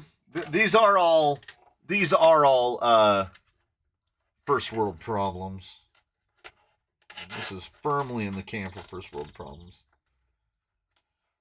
Yeah, around here in SoCal, people were getting their homeowners canceled for living in areas of too high of fire danger. And that is a thing that an insurance company could claim in a lot of areas of Southern California, but not these people that were getting canceled. Like, if we got canceled and they tried to claim that it was because of fire, that fire would have to burn through 5 miles of houses to get to our house. So they'd have to cancel everybody in that 5-mile swath to avoid a class action lawsuit. So I guess they don't do that. Is it State Farm that jacked up my rates over the last year? Had to cancel them and switch to USAA. Even though I've been no, we are on the other farm. We're on Farmers. Farmers is our homeowners, and we're AAA for auto. And what we need to do is combine. And we can't combine with AAA because AAA won't insure our house because it was built in 1925, and they'll only insure your house if it's been seismically retrofitted. Which, as a person who has been both a woodworker and worked in construction and contracting and structural repair for termite damage for years and years, here's the deal. If the house is 100 years old and it's still standing, no amount of retrofitting is going to change anything. The retrofitting is, I swear that there's a collusion between the government and the quote unquote independent insurance agencies that they're like, hey, we can't, like, this dude's grandfathered in, so we can't up his property taxes.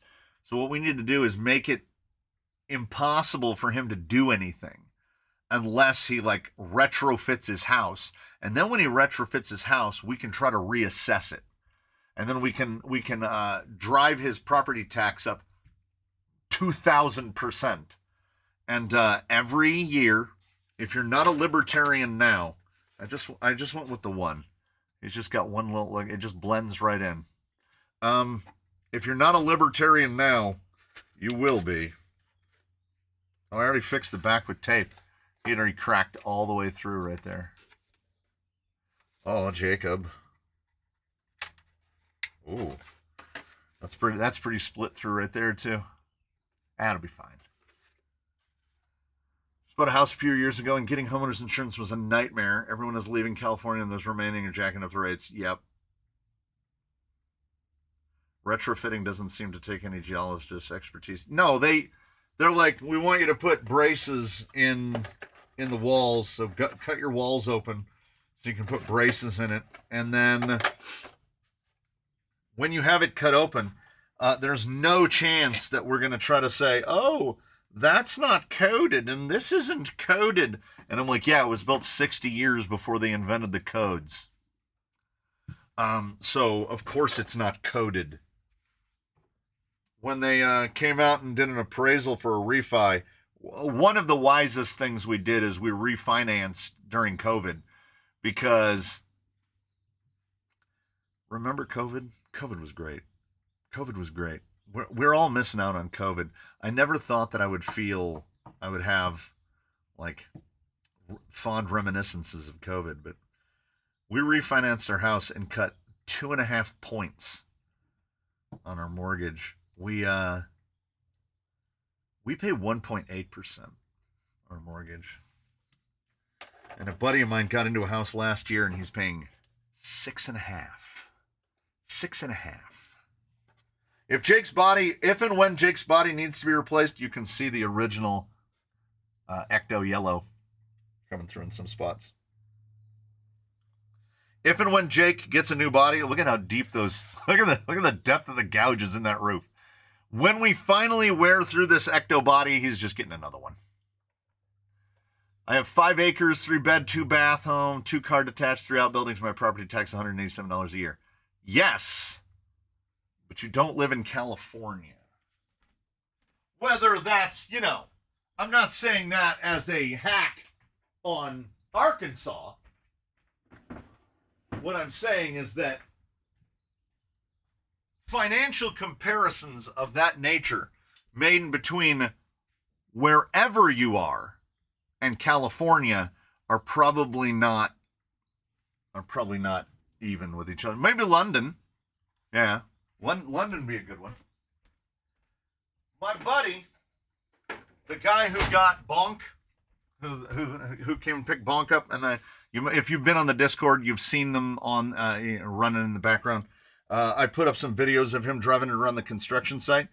He lives in an apartment in Orange County. He lives in an apartment within walking distance of Disneyland, right off of Harbor, and his rent on his apartment's $3,700 a month.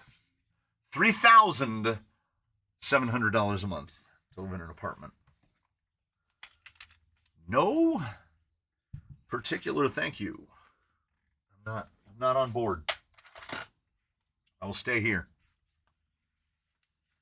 Well, New York City is its own thing as well.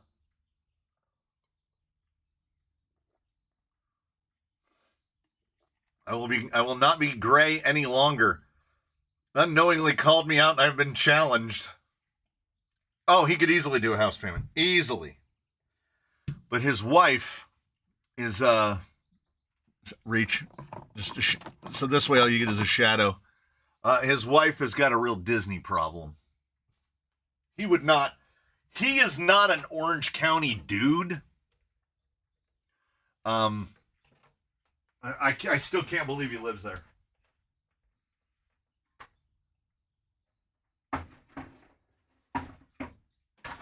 Oh, I'm telling you, the later it gets in the day, a room with 3 beds in it goes for €3,700 a month in Ireland. Good God.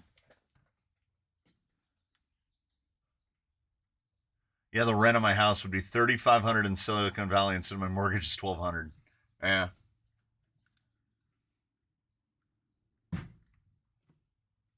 Sent a photo in the mail.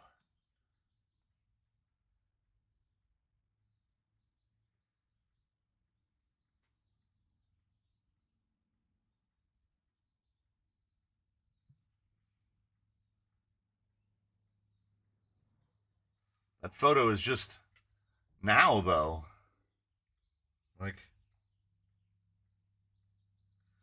that's just what it was just a few minutes ago. Like, I feel like it's reality. It's like picture in picture. If this was down in the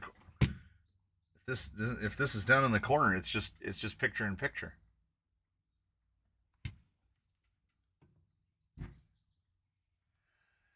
I never thought I would live long enough to make it to a time where the price of everything, like what things cost now, I never could have imagined this.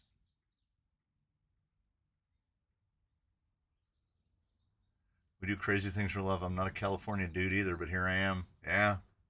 I am a California dude apparently because I don't think my wife loves that show Hometown. Down there in Laurel, Mississippi, and I tell her, I'm like, you wouldn't last a week in Laurel, Mississippi. Like, you are California born and bred. We have never experienced that kind of humidity in our lives. And you would try to go to a store and it would be closed because they're closed on Sundays and they close on weekdays at 5:30. And this is California, man. I can go to the Walmart at 3 o'clock in the morning.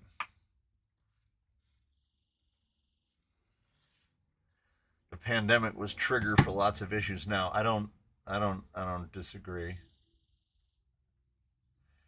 Well, MKRC left California in 1998, which means you left a completely different California than the one we're in now. And this one is not better. It is a lot more expensive. And the population of the state keeps dwindling, but the people who still have to work, they're still here.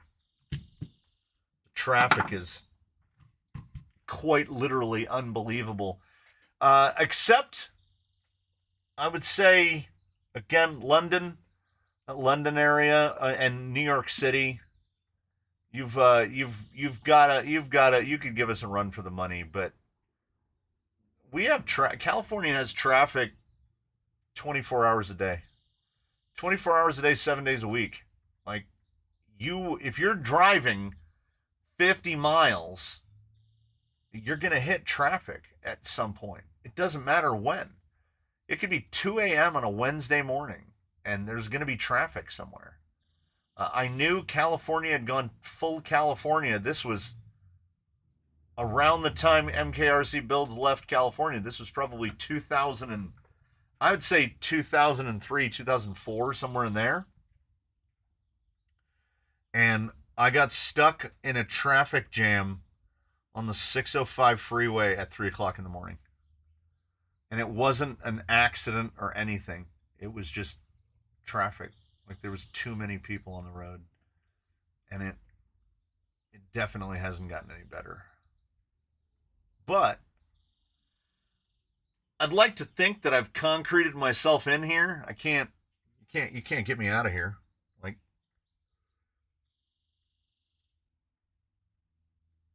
it's too late to start over. I got stuck on the 60 for about 2 hours trying to get to Moreno Valley. Your first mistake was going to Moreno Valley. I mean, Moreno Valley is just the San Bernardino that lives on the other side of the hill. And I try to make some efforts not to go to San Bernardino or Moreno Valley. And I say that having grown up in San Bernardino. And I remember, man, Moreno Valley Mall, man, we would go to Moreno Valley Mall all the time. That was a nice mall. You have old William Jefferson Clinton to thank for the entire state of affairs in which we live now, because he shut down Norton Air Force Base and then he shut down March Air Force Base, and that was it. That was it. That was the. I would like to make like a Sopranos reference and say that was like taking him out to the shore and shooting him in the back of the head. But no, it was more like turning San Bernardino and Moreno Valley into half zombies. Because these towns are dead, but they won't die. You know, that which is dead can never die. I guess that's San Bernardino. Oh, yeah, there's the rocks up there, yeah. But, I mean, it's getting into and out of Moreno Valley. And, like, I got to watch it happen because I was right in the middle of it.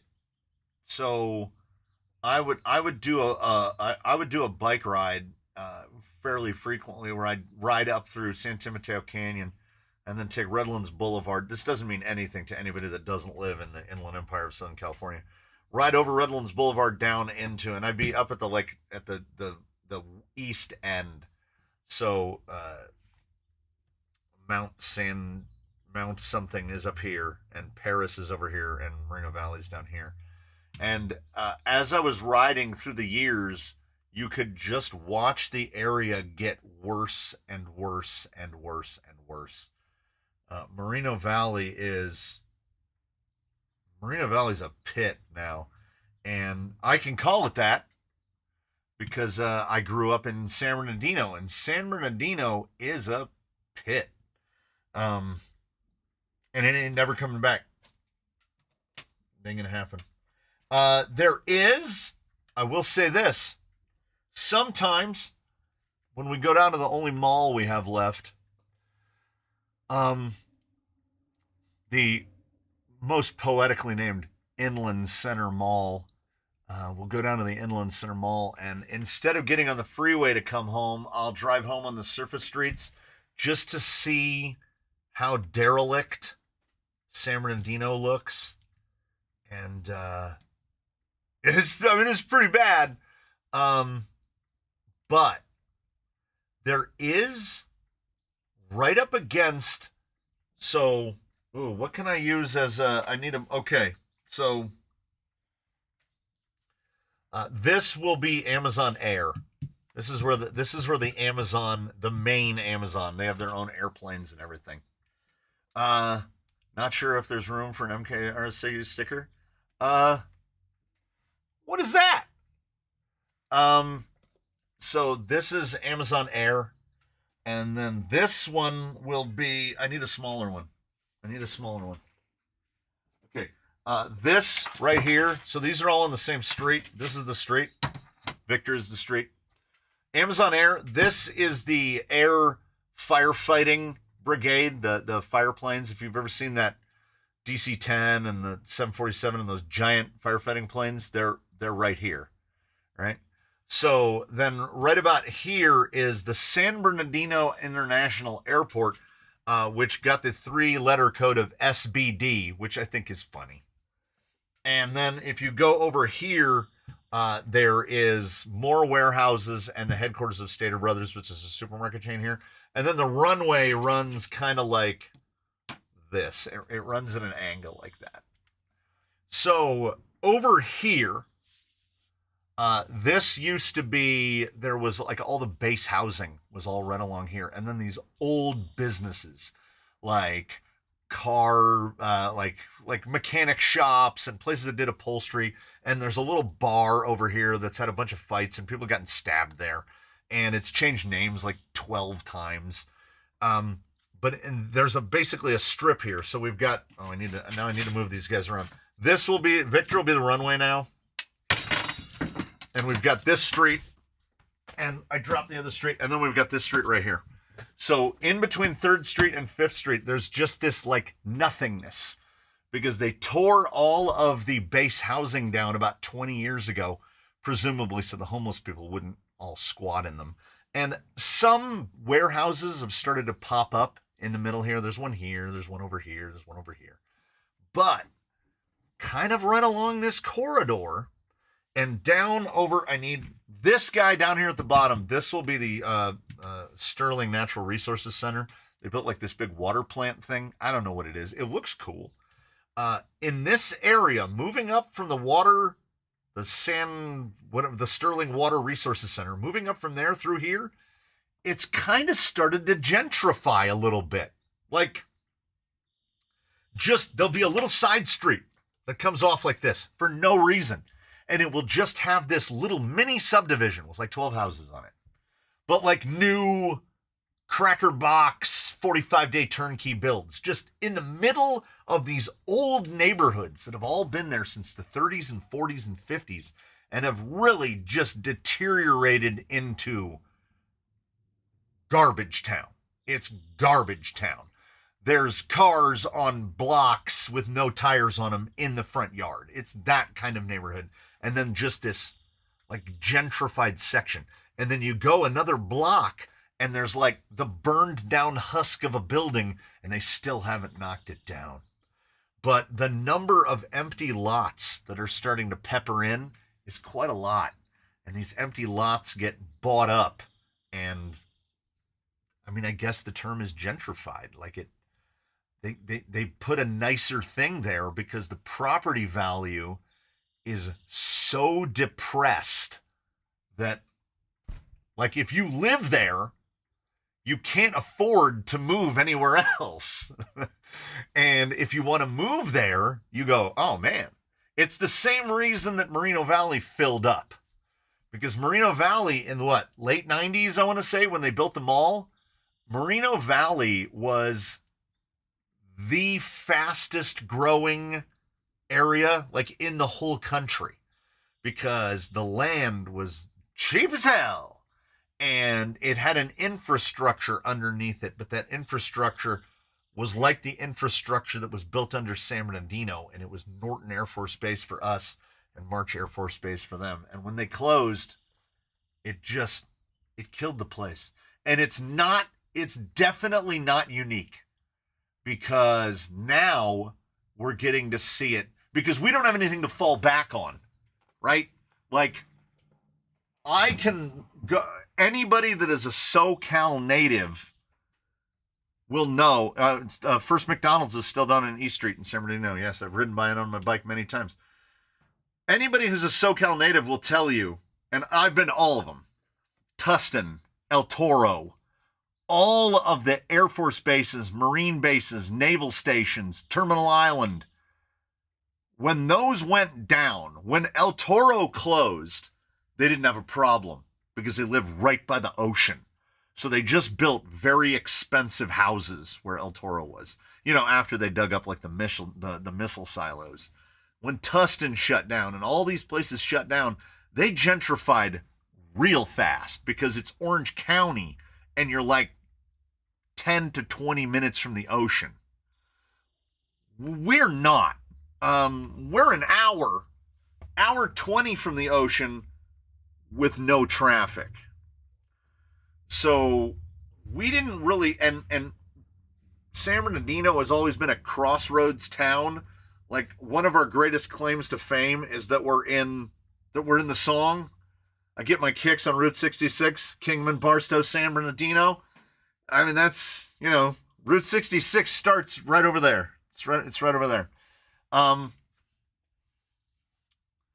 lived in Cyprus when they were pulling the ICBMs out of the cornfield. So all of Southern California, and I don't think that this is unique to Southern California. I think no matter where you live, there has been historic levels of political impropriety that have resulted in the place that you live becoming the place that it is, right? We used to have two malls. Back when malls were a thing, we used to have two malls. One of them was let's look at them this way. One was the Target and one was the Walmart. Americans will understand that reference. They tore down the Target and now all we have is the Walmart. And they're kind of trying to spruce it up, but I'm continually surprised by how many people are in the mall because I don't know if there's a growing backlash. It's just like people buying records now. There's this backlash. People want to own things again. People want to go to a store and shop and touch things with their hands. And I get it, right? Like, we would have to buy less things. Well, then we got the mills. No, here's the crazy part. Oh, maybe I can ask Siri. Hey, Siri! Can she hear? Mm-hmm. Oh. When did Ontario Mills Mall open? Don't say, here's what I found on the web. Don't say it. She's just being sleepy today. All right, fine. I'll do it myself. I'll do it myself. See, technology doesn't help anyone ever. The Mills has been there for so long.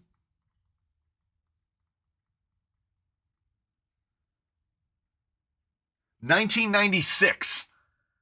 So next November 14th of next year, Ontario Mills Mall will be 30 years old. 30. Crazy. Now we have a place called Victoria Gardens, now that outdoor malls are super popular. And it is bougie. If there's a mall that I go to that I can apply the bougie term to, well, down in Orange County, they've got South Coast Plaza and the one that's right off Pacific Coast Highway. Why can't I remember the name of it? What is it? This is Elder Brain. This is what happens. Is he just ranting or are we working on something? I fixed Nigel's rear axle and accidentally shortened his wheelbase. So now I'm going to trim his fender a little bit because I will trade the trimmed fender for the proper drive shaft angle. So I'm going to do that. Yeah, I worked on Nigel.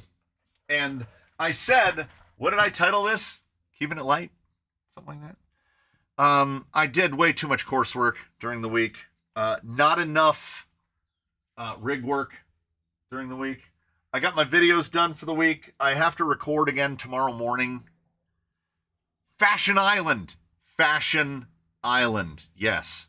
Fashion Island is this is the bougiest place I've ever been to in my life. I could have prevented that if I knew it was going to happen. I mean, how would you... Listen, Mr. MKRC Builds. Here's the deal. You made parts for something that you don't own, which is crazy. because I never even would have volunteered for that. If I'm gonna make something, I need the thing that thing goes to. Like building things out of thin air is not. That's bougie ass place ever. Fashion Island, man. I tell you what. I I would not have tried to build that not having the thing. So props to you for that. How would we have known that it was going to move, that it was going to shorten the wheelbase? I don't know that there was a way to predict that, because I built leaf adapters that didn't change the wheelbase, but I built leaf adapters for completely different axles. So same chassis, but completely different axles. So I don't think that this was something that was forecastable. Hey, with the 5. I recognize all these names. I've seen all those names before.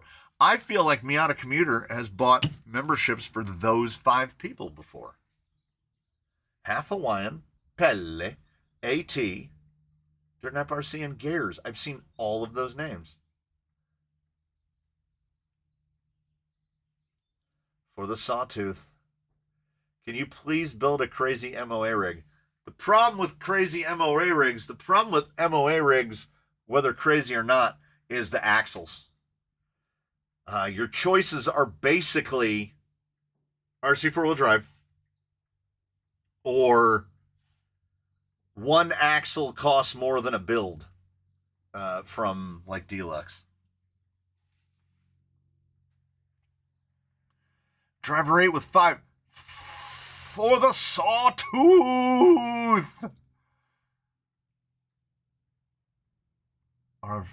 Are the for the salt to the steeper is going to be the scale for the drugs or for the workbench? I can't understand any of that. Fashion Island is the place you drive up to in a 2025 Toyota and feel like the low life of California. Yeah, there's like McLarens and stuff in the parking lot.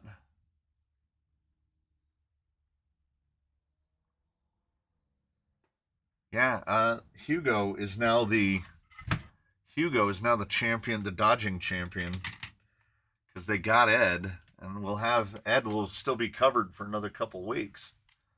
Expect a raccoon, something for the workbench. The trash can dweller needs to be repped. Yeah. Isn't the Tsunami basically MOA? Yeah, my Tsunami is Shafty MOA. If Shafty MOA is a thing. Yeah, because it's 2 motors, so the axles are controlled independently. And it's got, oh yes, I bound it up when I was driving it, and I bent a link pretty severely, so I need to locate or fabricate new lower links for them.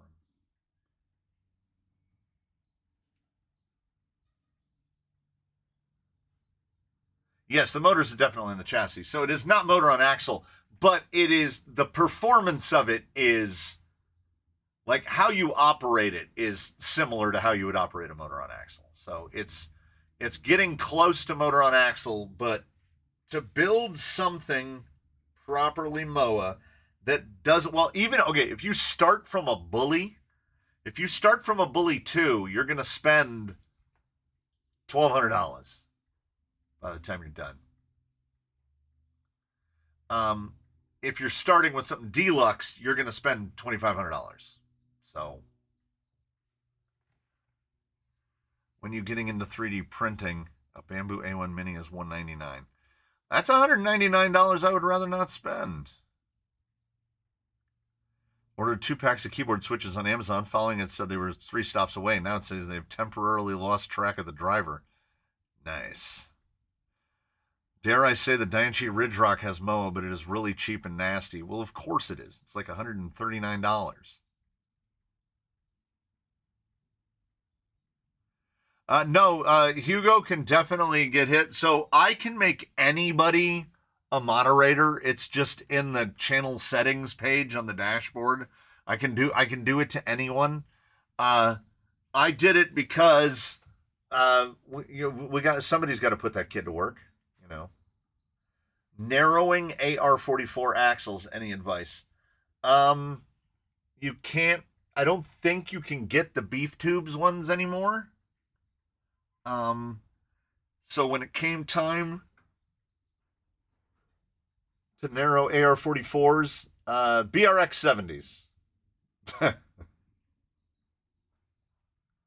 Good old the BRX 70 is the narrowest AR-44 you can get.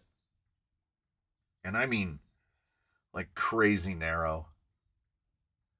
I don't know how people narrow the AR-44s down themselves. That's like machining stuff. I just didn't want to do it. And what I'm going to try to do is not build anything else in the future that's so narrow that I have to go to a super skinny axle. Because I don't think I didn't look. I wanted to just get like the beef tubes, narrowed housings, and do it that way, but I couldn't find them anywhere. So we ended up where we ended up.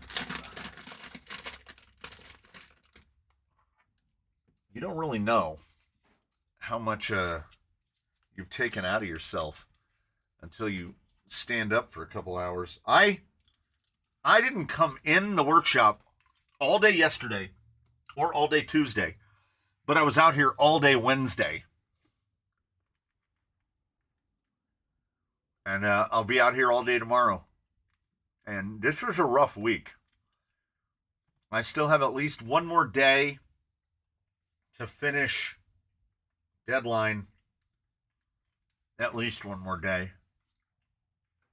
And then I guess I got to pick a build. Did you ever figure out the other mall you were trying to think of? Yeah, I did. Fashion Island. Yeah, I did. What about pro axles built with only the short sides? My goodness, that would be a nubby axle.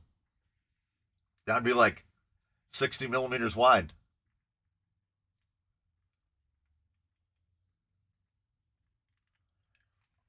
What axles would work under a G-Made Spider portal to replace the weak stock ones? If I remember correctly, they just slapped a portal onto the existing GA44 axle. So I would put Capra axles under it. And then just run a shallower, like a more a flatter face wheel to pull it in a little bit. But I think you could put Capras under a Spider, no problem. So did you guys figure out how many miles you walked Sunday? Yeah. It was just under 5. When do we start seeing lizards on the course again? You mean the little guys, the lizards that run around on the ground? They're out there by the bajillions. There's so many lizards out there, and birds. Oh my God. It feels like we're in full tilt spring right now. So many birds, lizards everywhere. When I was out there working, lizards absolutely everywhere. So many lizards. I'm surprised that they haven't shown up in any videos. I thought there was a set that I needed. Oh, yeah, well, no.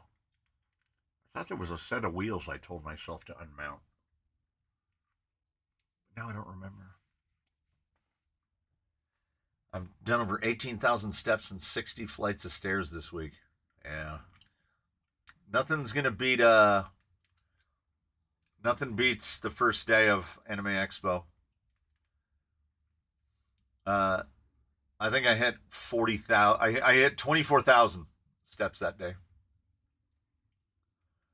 Can you please provide a quick overview of the F9, F10, AR-44, AR-45, and D-44s. What are some of the major differences as to help me for the right selection for a build?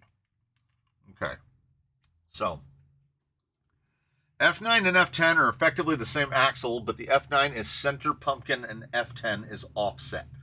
It's basically the same for the AR-44 and the AR-45. The AR-45 is a very reasonable approximation of the F10, but they have different camber angles. So you can't put the knuckle off of an AR-44 onto an AR-45. You can put the knuckle off of an AR-44 onto an F10. So there are some incompatibilities, but like I say, if you can run a centered pumpkin, run it. Offset, if you're running a tiny little gearbox, more often than not, the gearbox is going to determine what axle you run. Because some gearboxes really, like, if you're running a VFD, you're running an offset axle. You're limited to a 10 Pro or an F10 or an AR-45 because you can't run centered. Same with the TRX-4 axle.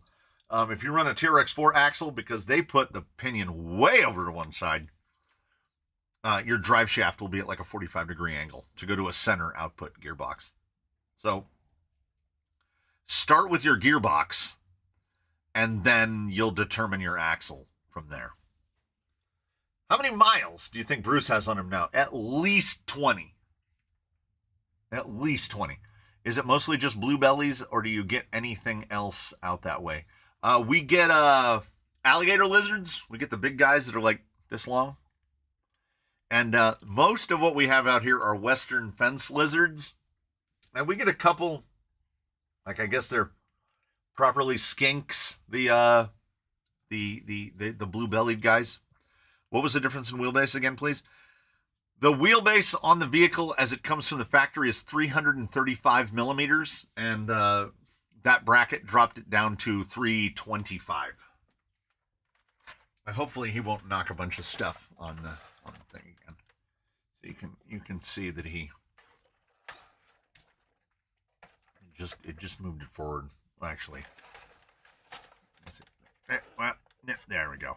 Yeah. So you'd want to half that distance. So yeah, stock is 335. Oh yeah, horny toads.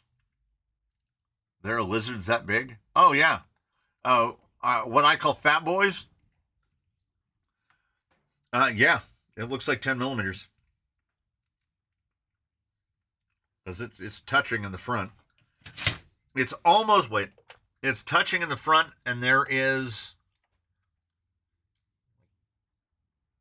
probably 12 millimeters. Was I measuring that right? No, I'm on the other side. Yes, excellent wheelbase for hauling toads. Someone ship Hugo a lizard. We're just going to start catching them, and we're going to put them in a box. And we're just going to send Hugo a box of live lizards. We'll see how many make it.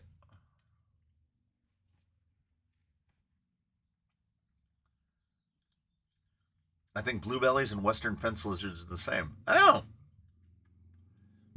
I think one of my favorite lizard facts that I found out was that the western fence lizard and the eastern fence lizard are basically the same lizard. Just one lives in the east and one lives in the west. So move it back how far? 6, 7 millimeters? Yeah. I would say 6 to 7 millimeters in between. Yeah, actually that view gives a lot better image of where it's centered. So it pulled it forward quarter inch. Quarter inch is what? 6.35? Am I remembering that correctly? Quarter inch. Oh yeah, it's the little holes in the block. Yeah. Nigel needs a tow hitch now. Komodo dragon form. I hit a squirrel today. Went back to see if it was still alive. There was a lima bean looking squirrel baby crawling around the carcass. Had to take it to the Wildlife Rehabilitation Center. Oh man. It's not like, okay, you didn't You didn't run over that squirrel on purpose. That's the thing. I was digging post holes and cut a lizard clean in half with a post hole digger. I didn't feel bad about it because I didn't go, ooh, there's a lizard, I'm going to cut it in half with a shovel. He was buried under soil in the bottom of a hole that I was already digging. And the post hole digger went down in the hole, and when I came up and dropped that scoop of dirt, it had half a lizard in it. I just told myself he didn't feel a thing, because he probably didn't. He got split clean in twain in one smooth stroke. But, like, I don't think it's going to count against my karma, because I didn't. Now, all of the ground squirrels and gophers that I've shot, that probably goes against my karma, because I'm killing them on purpose. And I would do it again. I don't have any problem with the lizards or the birds or the snakes. We get coach whips. We get all kinds of cool stuff here. Gopher snakes, little snakes that live in the desert. But pocket gophers and ground squirrels, a scourge, an absolute scourge. And I realized that the only difference between a ground squirrel and a tree squirrel is one has a fluffy tail and the other one doesn't. And I have no issue with tree squirrels, but God, do I hate those ground squirrels. They dig huge holes in everything. And they make it to where you're walking through the yard and suddenly your foot sinks into the ground up to your ankle, because their tunnel is immediately below the surface. I hunt pigeons in my barn. I would too. I saw a thing from I don't know, what's a bird scientist? Like a herpetologist is a lizard scientist. Whatever a bird scientist is he like, yeah, he's like, kill all the pigeons you want. Because the pigeon that we have, the ones with their little iridescent necks, little speckled backs, those aren't from here. Every single one is a descendant of pigeons that were brought here like 300 years ago. So they're not native. So pigeons eat the food and take up the habitat of other birds, of native birds. So pigeons, 100% fair game. There's some Instagram reels of a guy that is a pigeon hunter. He hunts pigeons, and he uses a falcon to do it. And all of the comments are from idiots, because they're like, oh my God, that's inhumane. First off, pigeon's not a human, so you can't be inhumane to it. You could call it cruelty, but it's not inhumane. It's not a human. What do you think that falcon eats if it didn't live with that guy? It eats pigeons. Like, that's what it's gonna go eat. And we used to have them come through. Like, I didn't know that they were specifically migratory falcons, peregrine falcons. I didn't know that they were migratory, but they would come through the yard and roost in the trees a couple times a year. And to all those people that clutch their pearls and think everything is human, never ever read up on how falcons work, because falcons don't build nests. They come to a place and they see a nest and they go, that looks pretty good. And then they kill and eat whatever is in that nest. And then they take that nest over for a while until they're going to move on. And they were usually here for about 2 months. And I watched that falcon kill a pigeon. The pigeon was saw it. You just happened to look up. And the pigeon was flying along, as pigeons do, with its little flaps. It was flapping. And the falcon came down like this, and it does like a shoulder check, where the way its wing, so its arm bends the opposite of your arm, so its elbow would go that way because it's, its wings. It takes that point of the elbow and it just drives it into the back of that pigeon at like 200 miles an hour and just snaps its spine.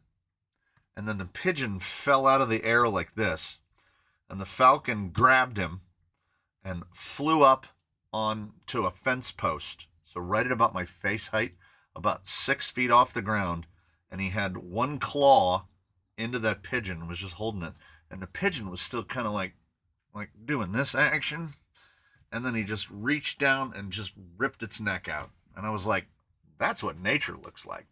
If you love nature, you gotta love that, because that's what nature looks like. That was a pigeon doing a pigeon thing and a falcon doing an absolute falcon thing. That's how falcons do.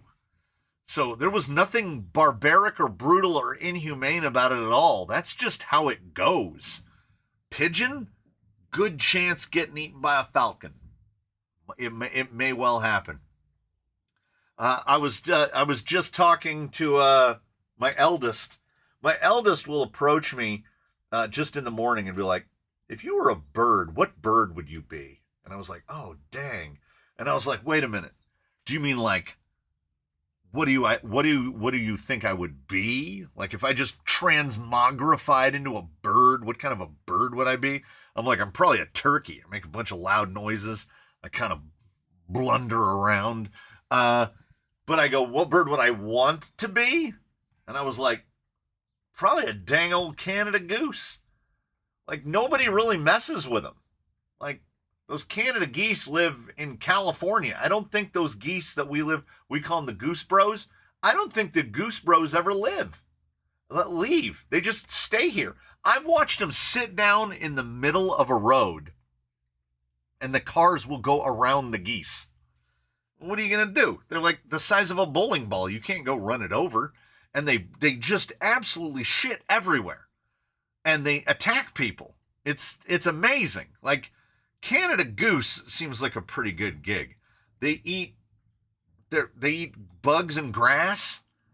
They just hang out. Bald eagle would be great. Any bird really that's protected by the government, where like if it's illegal to shoot one, that would be a good one. I don't have haughty aspirations though. Like I think the Steller sea eagle is one of the coolest birds in the world, but they're like the places that they live, they're always like under threat of being endangered.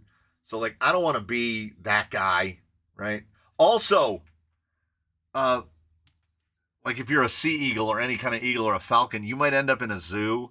Swans will kill Canada geese. I will duke it out with a swan. Swans are jerks. The Canadian geese shit like a horse. They really do. Like the poop. You think somebody let their dog run loose? You're like, why is that poop so big?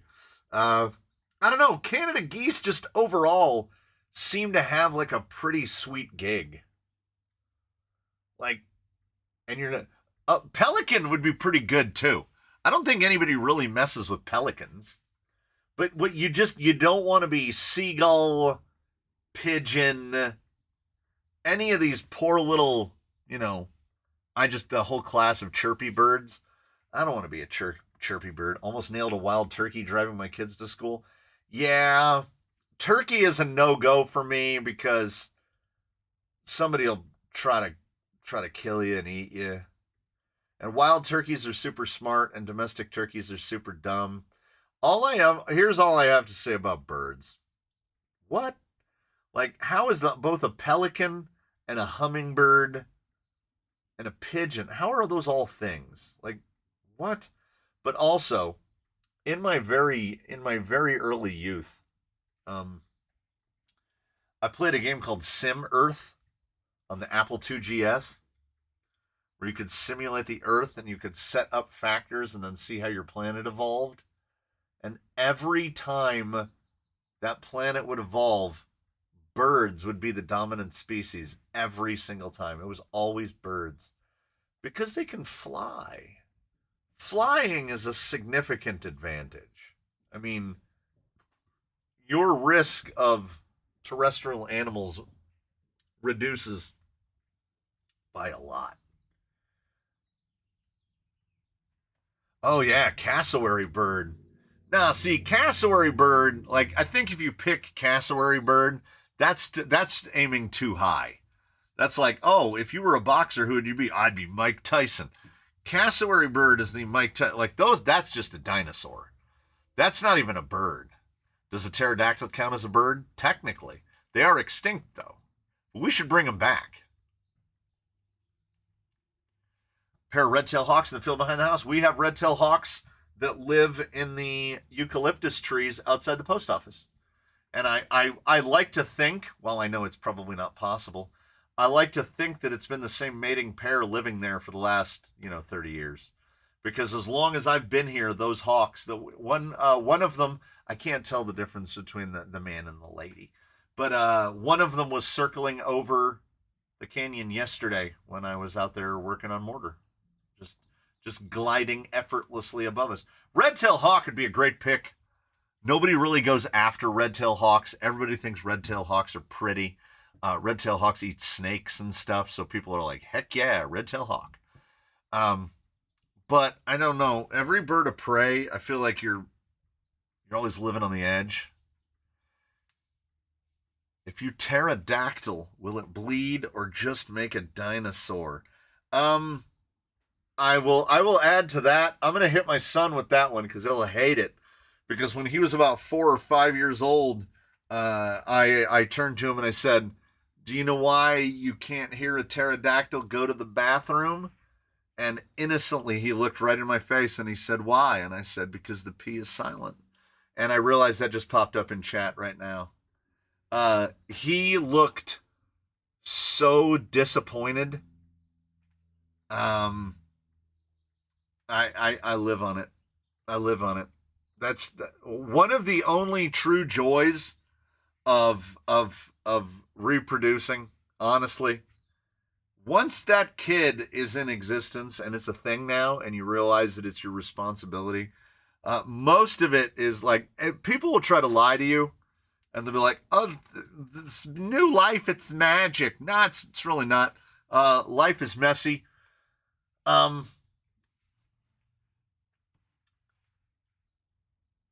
Playing practical jokes and telling terrible jokes to your children is one of the real true joys in life, because you know that when you give that joke to that kid or you play some terrible prank on that kid, it's the first time they've ever heard it.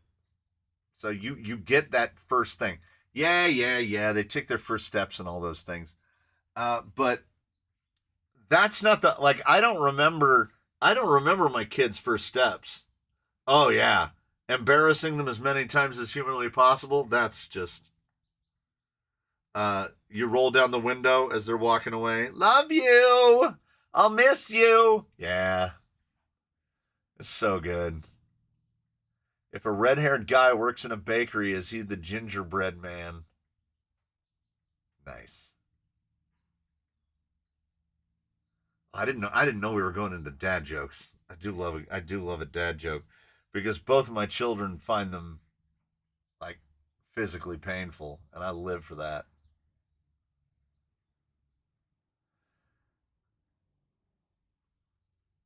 I got sent on a snipe hunt when I was 5. Kept me busy for 3 hours. That takes me to the guy sending his teenage daughter into the auto parts store to get, I can't remember if he got her with blinker fluid or muffler bearing, but he goes, "So did they have it?" And she goes, "No, they didn't have it. You know they didn't have it." And he goes, "What happened?" And she goes, "I asked them for it, and they all started laughing." And it makes me feel good. I never got my kids with that, but I did get the younger one with Hertz Donut.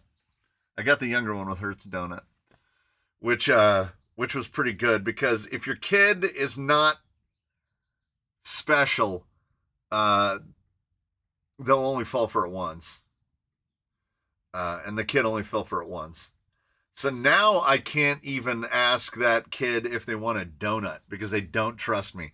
It has probably been 12 or 13 years, and still that kid won't trust me if I ask if they want a donut.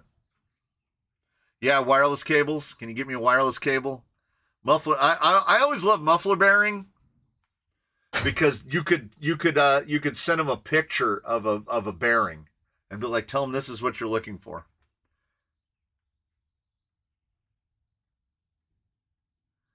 My kid's baseball team is the Pirates, so I get to use my pirate joke. What's a pirate's favorite letter? Everyone answers R, and I get to respond, no, 'tis the sea. Very good.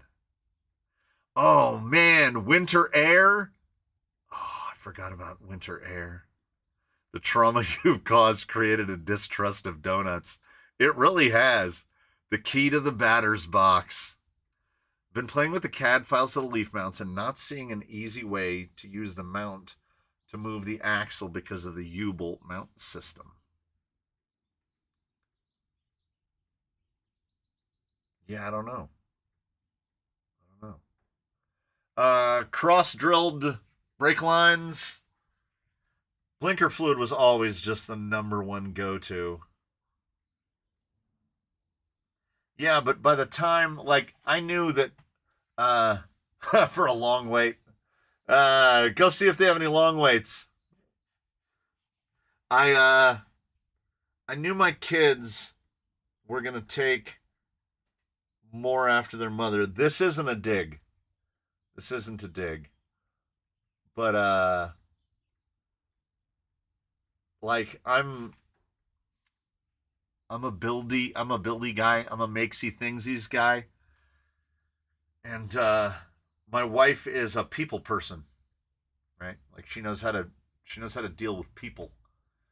We have two very different repertoires, and I was hoping that the kids would just come out somewhere in the middle because my motivation. Shout out to Kenny's wife Greta. What up? I was hoping that my kids would come out somewhere in between. My wife has drive and focus, and I don't. I have no focus at all, and to get myself to do anything, I have to lie to myself, and or incept myself, and otherwise trick myself into doing things. And I want to say that I've never been a procrastinator, but I think virtually every paper I ever wrote was written the night before it was due. So I think the procrastination has been in with me. It's in the DNA. And now I only have the time scales that I impart upon myself. And I still do it. You know, I will have stuff. There's builds here either uninitiated or started and then left abandoned. And hard to believe you have no drive considering what you've built and shown on this channel. Yeah, I was going to be a procrastinator, but I put it off. So, yeah, I don't know. I do lack focus because if something becomes overly structured, I can't do it, or I don't want to do it, right? But now combine that, swirl it together with Creature of Habit. I eat the same thing for breakfast 7 days a week, every day. So that's structured, and I eat it about the same time every day as well. But like if I feel like it needs to be done, I don't want to do it. Coming from someone who has ADHD, I can promise that you do too. Yeah, I mean, the thing about it is I guess now they have a name for it. And before they didn't used to have a name for it. My grandpa loved trains. He really loved them. My grandpa loved trains. So it is something to try to give me, if not focus, then at least purpose. Yeah, you don't want it to feel like work, 100%. And this week, working on toy cars felt like work. So in place of it, I went out there and I did actual physical labor. But to those of you who are not averse, and if you are averse to physical labor, oh, I get it. I 100% get it. There is something about physical labor, though, that when you get done, you can see that you did something. And for me, it's that I guess we'll call it sense of accomplishment. I have the whiteboard now. I was a slave to the rings. Now I don't care about the rings. Now I'm a slave to the whiteboard. If I write something on the whiteboard, I feel like I'm committed to it. Not time-wise, but now it means that I'm not just going to forget about it. Because many things get started and then I won't say never get finished. Pretty much everything here gets finished eventually. But if I start going down the wrong path, if I start drilling down into it and thinking about like, oh, how long since you worked on that? Or how much more does that need? My first instinct is to shut down. Just not do it at all. Then we're just not going to do that. We will go and we will do something else. And then when I finally get to it, I'll finish it in an hour. You know, I don't have any kids, but when I worked in a shop, I'd call the O'Reillys and ask for a water pump gasket. Isn't there and so a water pump gasket for the 72 VW, and then there's the one for, what is it, like a Toyota Tacoma? The one that looks like a wiener? That's another popular one. ARC, real fast. In Jolly Green, how much room is there to shorten the links between the skid and mid axle? Not much. Probably 10 millimeters. If I was going to guess, and I realize I don't have to guess.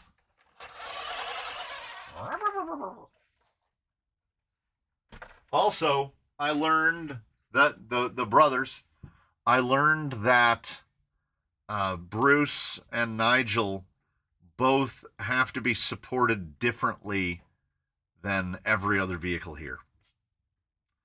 Because the linked vehicles are perfectly fine being put on the little skids that I make.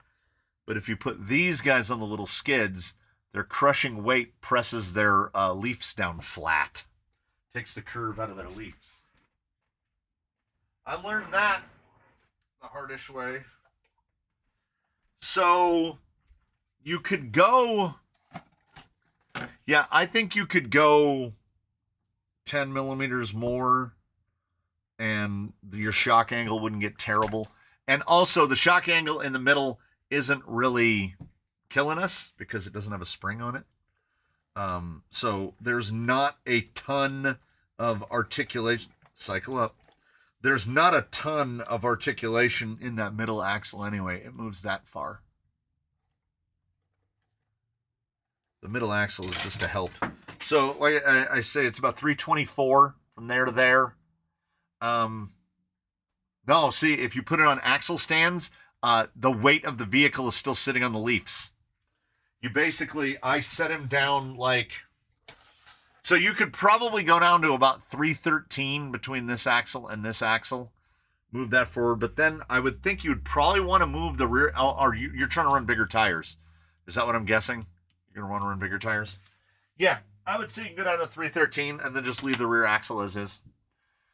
Do most all transmissions also have transfer cases? The VFD appears to have trans gears, but then also mentions transfer case gears too. Right, because the rear axles in the back are basically a transfer case, because a gearbox is really just, so a gear is two cogs. So the spur and the pinion basically constitute a gearbox. And then the rest is just transferring the power for front and rear. So you have married T transfer cases and divorced transfer cases. So like the fake Creeper T, the FMM with the transfer case, that is basically a 3-gear gearbox taken apart into 2 pieces. I think the extra 10 might be enough for an LP. Yeah, it should be. Yeah. I know I had measured it before. There's about 12 millimeters between 2 475s. You can almost fit your hand in between it. So if you went forward, I'll be able to tell you right now. Yeah. 10 millimeters forward would probably put it with about the same amount of gap that it has right now. Oh, and if you're going to do razor wires, you'd need even less, because they're just a hair. They're like 5.1. So yeah, I would. Can we see bottom for Stexel? So I would start at 313, go from there. All right. The sides of those tires just grabbed onto everything. Sit, stay. All right. So everything lines up. I do, if there's a thing that I have zero regret of, it's the Yeah Racing drive shafts, because they use the whole middle bit slides. So it has 2 male ends and then just one big female slider in the middle. Fantastic. Fantastic. I don't regret those at all. The engine for our friend's Jeep finally arrived. We'll be putting in an engine tomorrow. The starter is stupid hard to install. I had 4 feet of extensions on an impact gun to get to the bolts. That's fun. I didn't think to ask, is the temper going to need a different set of drive shafts, or is the one that came with it work with those adapters? They should work with the adapters. They should.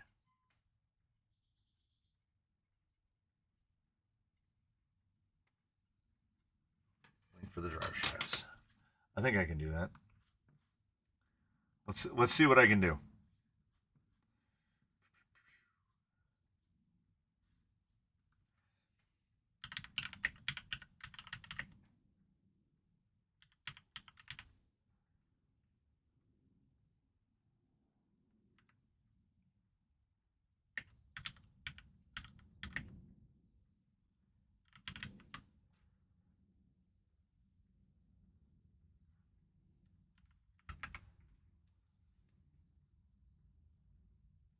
Pretty sure. Did I not buy them on AMain? I know I did.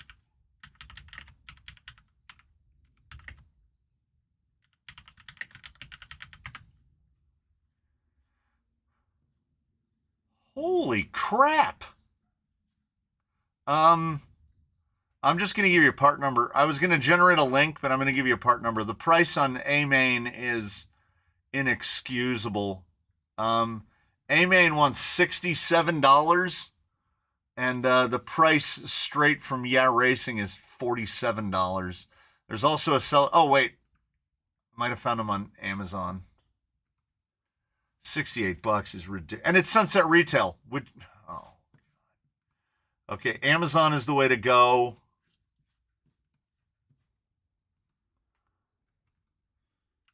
Oh, it won't let me paste. Paste. Okay, that is the link to the Yeah Racing, and they look cool, and they're all steel. And if you compare them in terms of price to like MIPs, they're actually pretty cheap.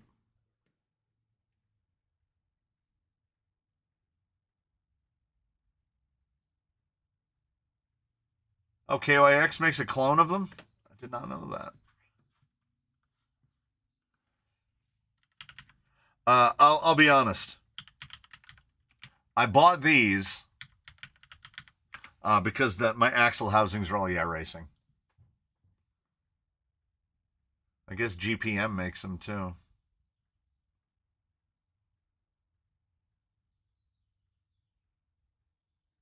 The GPM ones cost about the same as the racing. Oh, LCX makes them, but the LCX ones cost $10 more than the racing ones. Doesn't make a lot of sense. I can't vouch to the other ones anyway. Thinking of building a Capra axled 6x6. Do you have any advice? The only thing that you're going to need to find is someone who has made the third member for the middle axle, because I don't know how they do that. I don't know how they do that because high pinion axles, the reason this is so easy for them is because it's a center pinion axle. And in a center pinion axle, there's just a pinion on that side and a pinion on that side. Because it doesn't matter the gear. The dang old gear teeth. Okay. So the gear inside of an AR-44 or a Capra axle looks like that. So, right? Helical, right? It's definitely got a direction. Can you tell I was counting the teeth on this one? So I marked one of the teeth out so I could see it. Meanwhile, a Traxxas gear looks like this. So you can just feed one pinion from one side and one pinion from the other, and it doesn't matter. I don't know how they do two pinions on this gear. I guess it's a reverse pinion on one side and a regular pinion on the other. I don't know how that works. Yeah, I've only seen Traxxas making that center section. You would have to find somebody that's gotten the Unimog,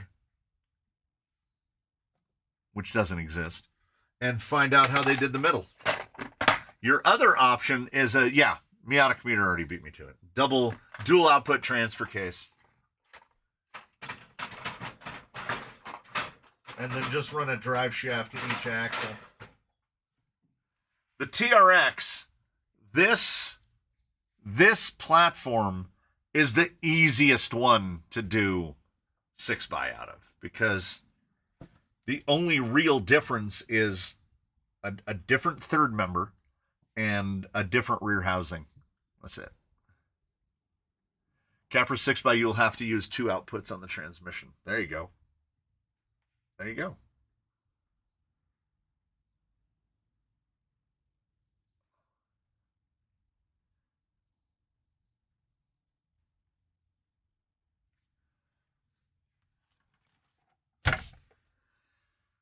So this is clicking along.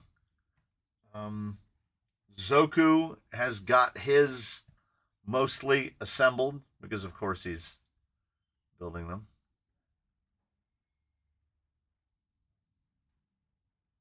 That is definitely speech to text. Getting the Sex 101 have a two-piece.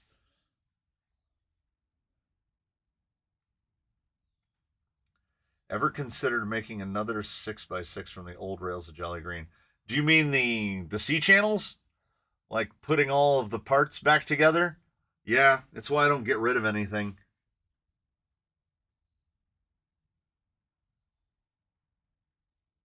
I'm pretty sure Organized Chaos is still on drugs. I really have. I mean, it could be done fairly easily. And we do the trailing thing now. So I could build a 6x trail rig, no problem. Put 6 1.9 Canyon trails on it, and off it goes. Make it the vehicles to carry the stuff. Oh man, I got the yawns today. Something terrible. I'm telling you. The beautiful benefits and bonuses of aging. The delayed onset everything. You know, just like my muscles are more sore 3 days after than the day I did it. 6x6 trail rig to pull the boat. Oh, yes.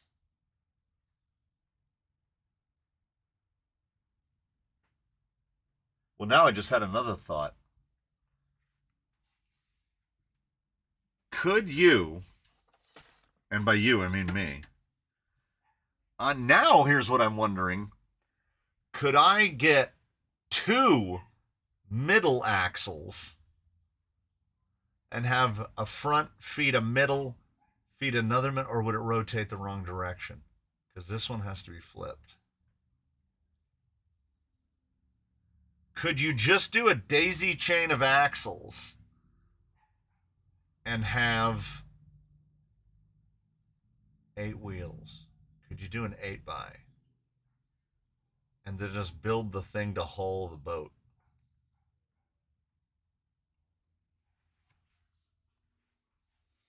I just passed a tornado going down the interstate. I was going down the interstate, not the tornado.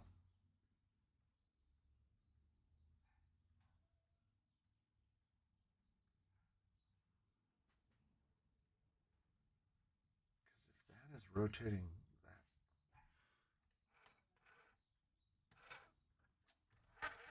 No, well, no. TRX4 housing would stop you. Because this drive shaft and that drive shaft are rotating opposite directions. So this middle axle, no, I guess you could, sort of.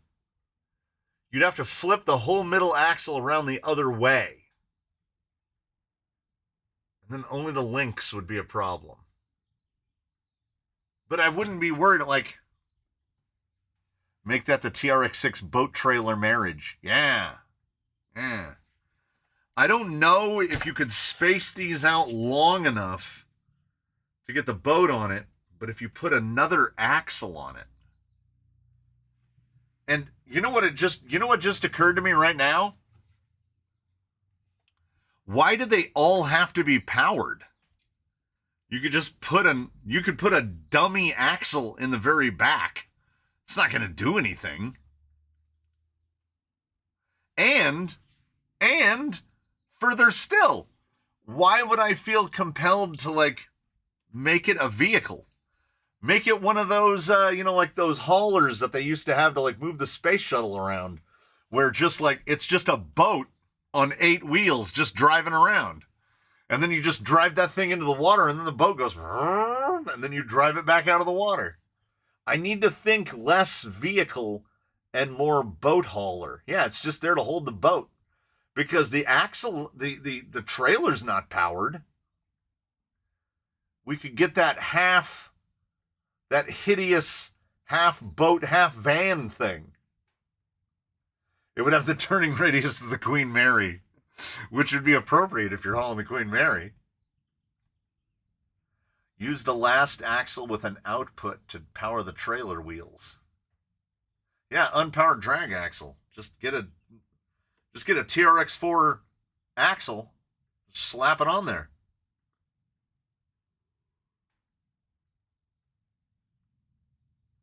Yeah. I might have to do it. Assist axle.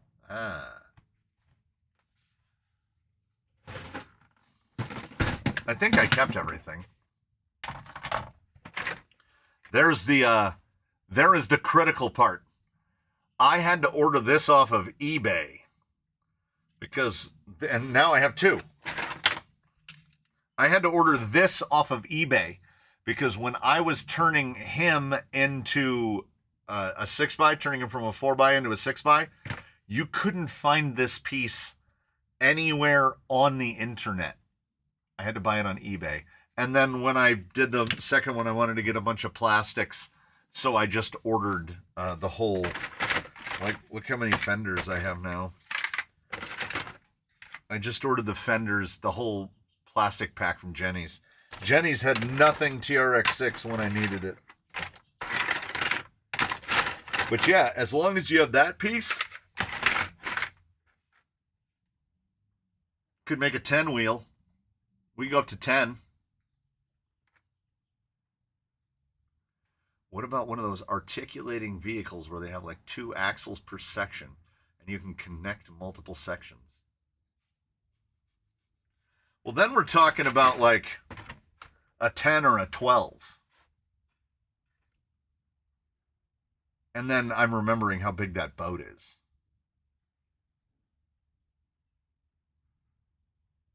Now my brain is just running.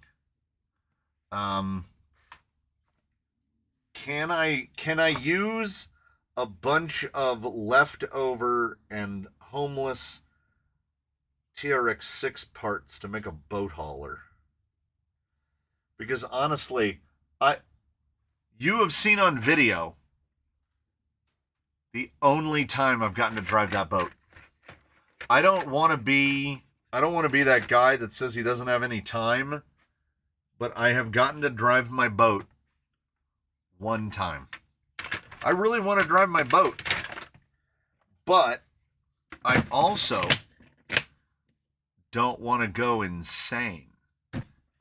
So I'm trying to get, every day is trying to get the filming schedule sorted out a little bit better. Could you use non-driven front axle but have it as rear steer? Yeah, you absolutely could. You absolutely could. Try to shorten the turning radius down a little bit. 10 axle MOA. Good grief.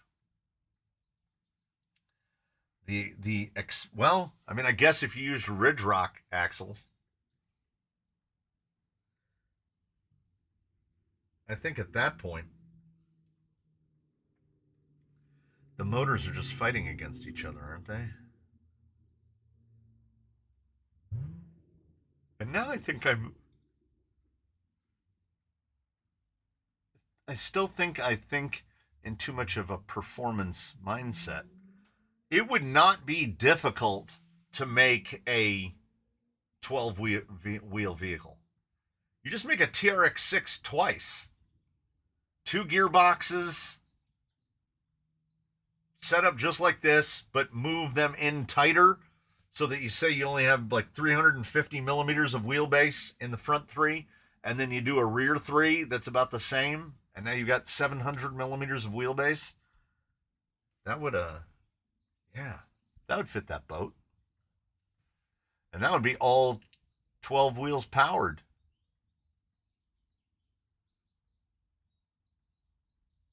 We have a, I have to Google that. Surely.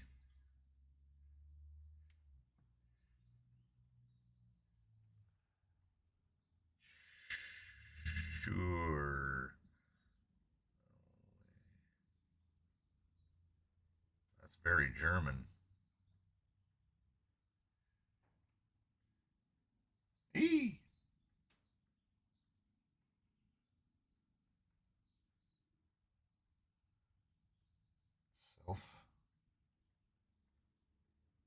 Self-propelled modular transporter. Heck yeah! That's what I need. But like 10th scale. I hate to say it, but Red Cap put on an 8x8.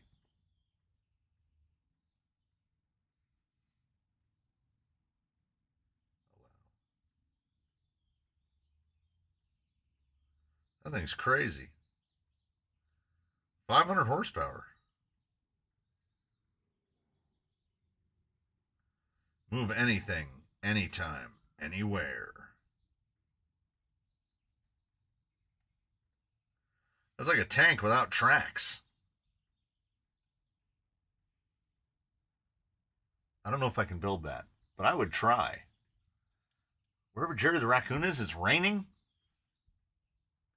If you put in 2 TRX6s, then you can have 2 speeds in each and have overdrive underdrive control. Yeah.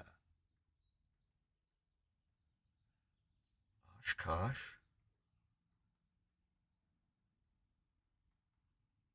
Mark 48. Yeah. Oh yeah. That's like a Hemet, but it's articulated in the middle. The logistics vehicle system.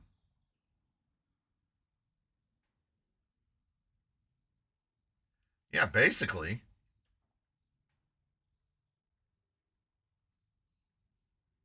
Yeah. That's what I need, but like 6 wheels on the back.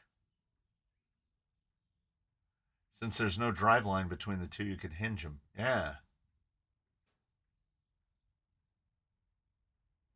If you make that boat rover, just put it on track that way. You only need 6 and that 8. I got part of that. I got most of that, I think. Just bite the bullet and buy another Traxxas center section.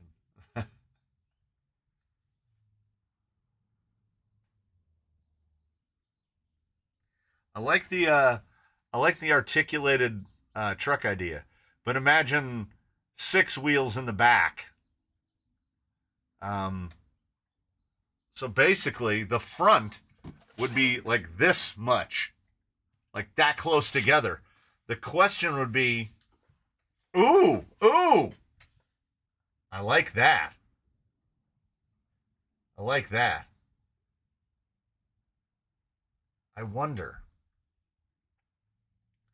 I wonder if.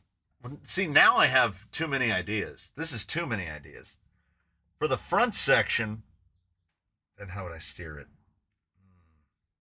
Could drive it powered from the back. Oh. I'm going to have axles and drive shafts around here trying to figure out how to make this thing work. Could you use a TRX4 C channel, just cut out behind the trans mount spot, and then hinge to a TRX6 C channel? The first trans would power just the front wheels, and then the other trans power the rest? Yeah.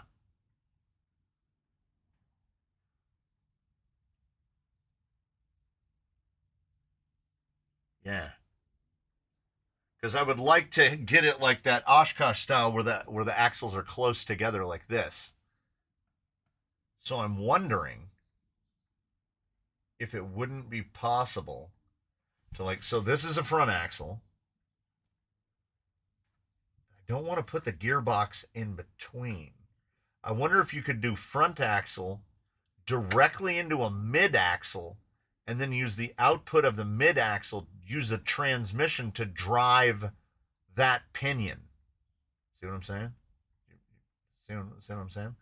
And then in the rear, just basically build a TRX6 but crammed together.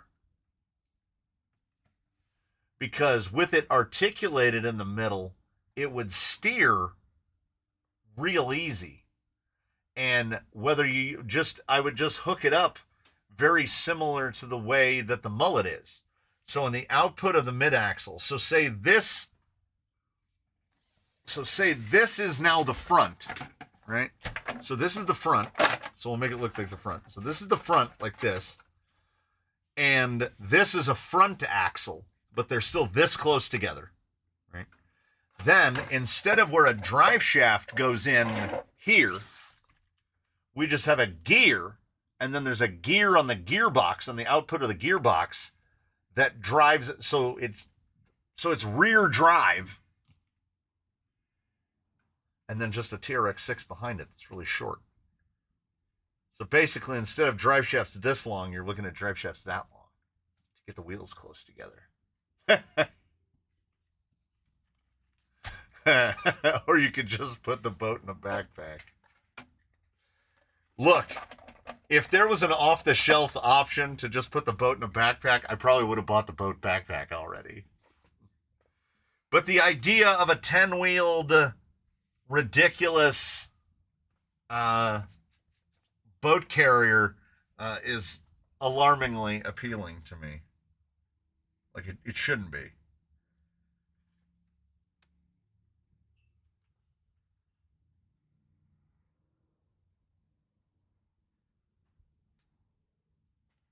So they did some sort of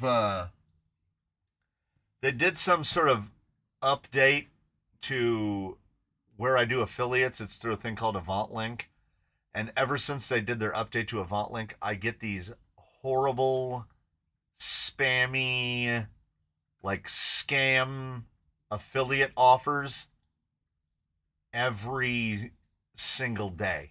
Every single day. It's always about something AI. And the thing is, They're getting better and better at it.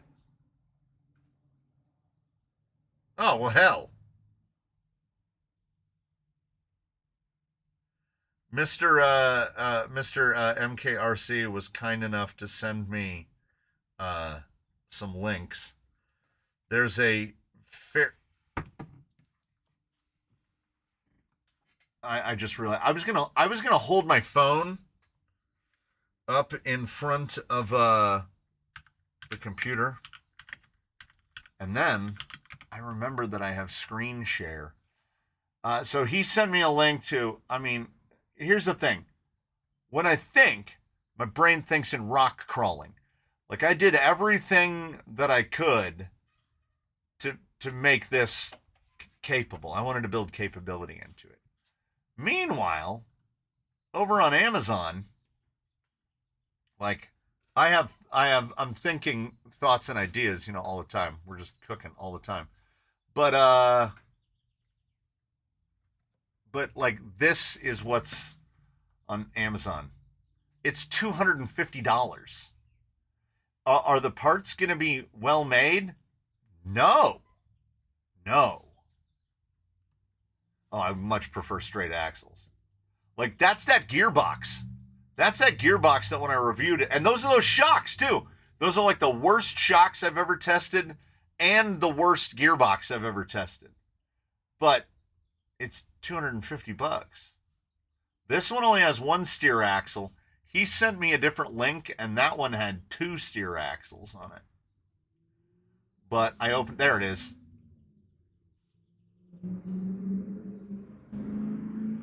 Like, oh, there's those axles, and there's the gearbox. This is the problem. It's always, it's forever going to be cheaper to buy a whole thing than it is to buy it piecemeal. But we need a big monstrosity of a thing. Oh, not wonderful at all, but it works well. I have one. Hey. They got a warehouse full of those gearboxes and shocks. Yeah, they do. Yeah, they do. They're not good for anything else. But, gearboxes and shocks is not a problem. The 6x6 I was going to buy and slap some tires and body. Yeah, and if you're not looking for performance, for outright performance, that thing is going to do just fine, honestly. I have come to the realization over time. It took a good while.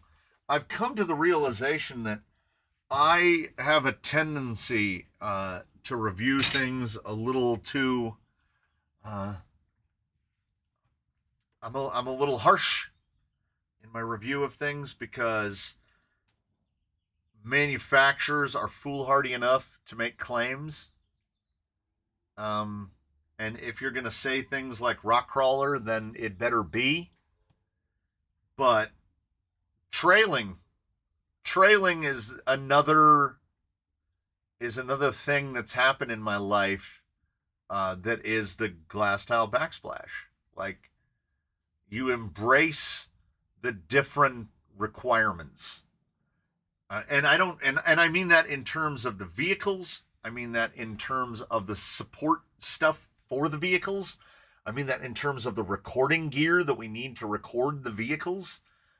We basically use nothing of the regular filming gear at all for doing like all the action cam stuff. I don't use any of that for regular videos. If you're not leading, you're trailing. That is true. Just he claims like the Vanquish ad that was on AMA that it's the best crawler or whatever. Yeah. The best RTR crawler money can buy. And my only response to that was, for what? Like, for what? Because if you buy a stance and you go down to your local competition, you're probably going to get knocked around. Because those guys have built things for competing. If you're going to take something out in your backyard or down to the park, I don't know if this is such a subjective measurement. I don't know if you can say, oh yes, my stance has this many more smiles in it than if I'd bought a TRX4. What you're saying is you become jaded from having had immense success in assembling semi-random concoctions of RC parts into very functioning, highly functioning RCs. Yeah, that's what it comes down to. People get hung up on the stuff they shouldn't get hung up on. An RTR is attractive to somebody that doesn't have the knowledge yet, to the ignorant, which means not knowing. It is attractive to the ignorant because they don't know. Someone will see this and be like, oh, I got to have one of those. Or somebody will see this and go, oh, I got to have one of those, having no idea what any of the stuff is under it, right?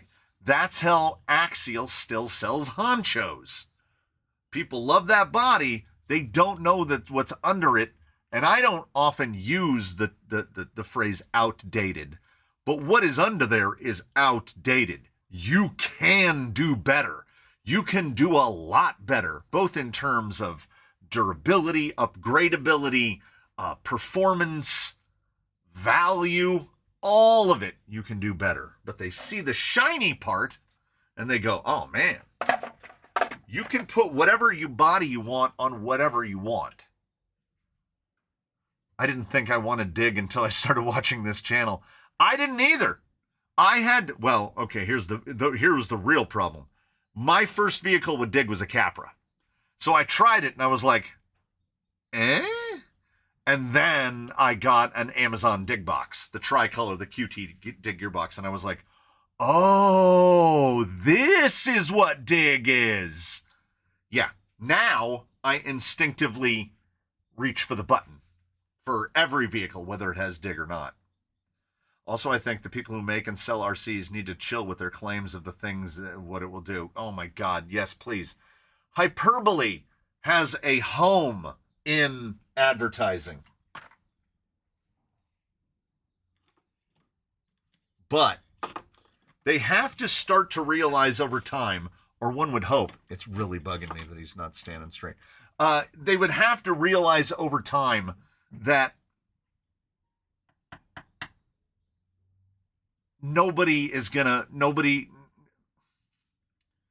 once you own one, you're not going to fall for it again, at least hopefully.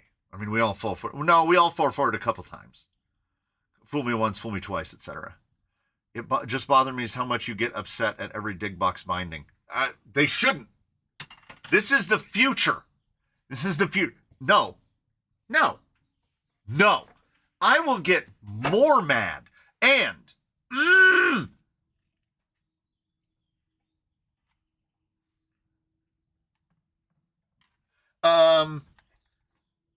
ASD.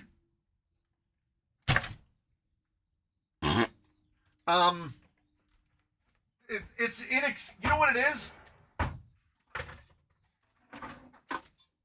It's inexcusable. There's only one thing that it is. It's inexcusable. And they should be ashamed and penalized. I don't know who's going to do it. I'm not the guy to do it.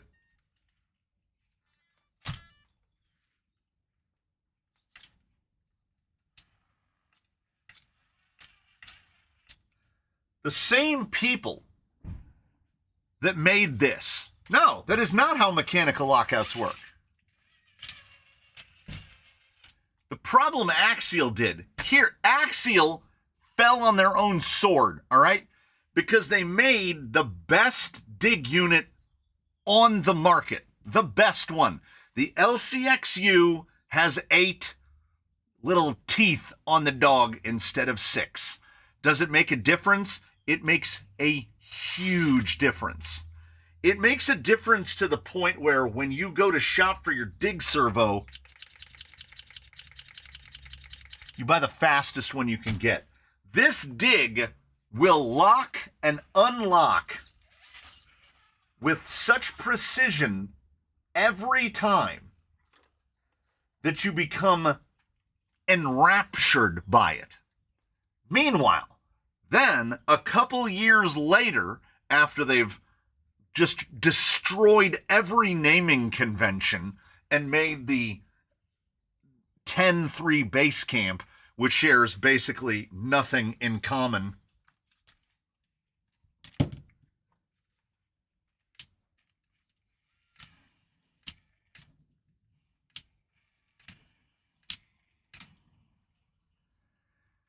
the LCXU is the best gearbox they've ever made. It engages and disengages 100% of the time. And then they horizon it. They give you ASD, which under the best imaginable circumstances will work about 65% of the time. And that's net, because it has front burn and rear dig. Only it doesn't. It doesn't have either of those, because dig will only disengage when going uphill and burn will only disengage when going downhill, because they designed it wrong. It is designed. Do you run a servo saver on a dig servo? You should not. You should not. You should set your endpoints and you should run a rigid linkage. That is what this is. And then it's kind of gimmicky. To say that ASD, groundbreaking, game-changing ASD, to say that it's gimmicky is an insult to gimmicks. It is not innovative. It is not revolutionary. You've made me do it. You brought this on yourself.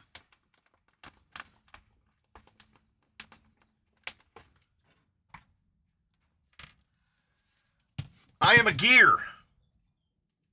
I'm an output. This goes to the front axle. This goes right like this, and it has a little unit on here, and it has little teeth on it, right?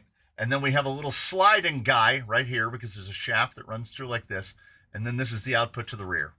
And we have a linkage that comes down and can move this guy back and forth. And then there's a piece at the back of the gearbox which mirrors this, but it's fixed. It is attached to the back of the gearbox.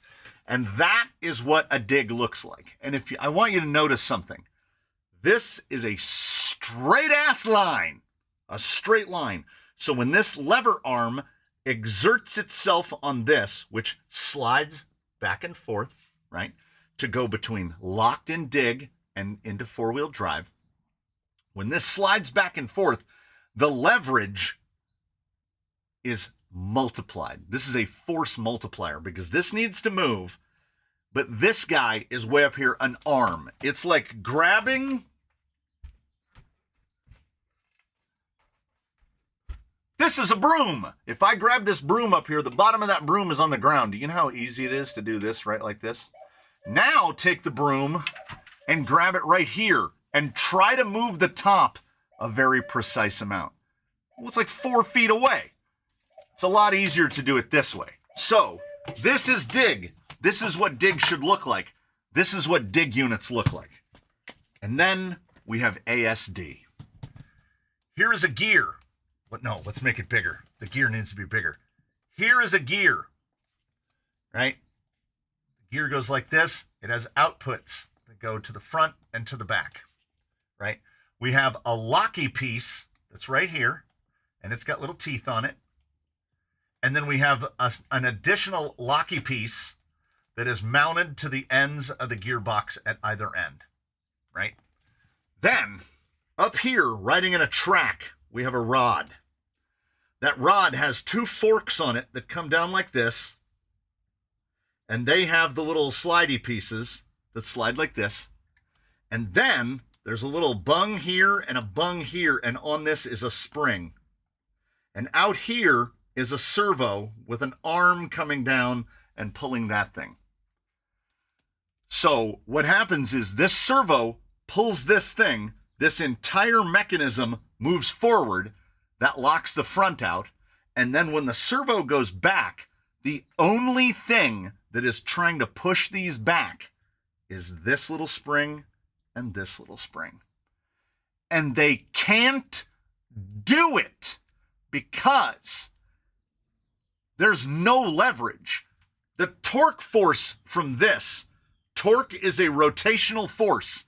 We turned it, we went down an arm, which slid this. That has to slide this, which in turn has to slide this. The way that physics works is every time that force has to change direction, it becomes less efficient. It loses force. So, will you just put a more powerful servo, right? No, because the servo isn't really in control of return. These little springs are. So the only way to fix this, I'm gonna guess a linear actuator could probably do it. You could put a big linear actuator like this that literally just shug, shug, shug, shug, and then it would work. But this is wrong. It's just wrong. You can't do that.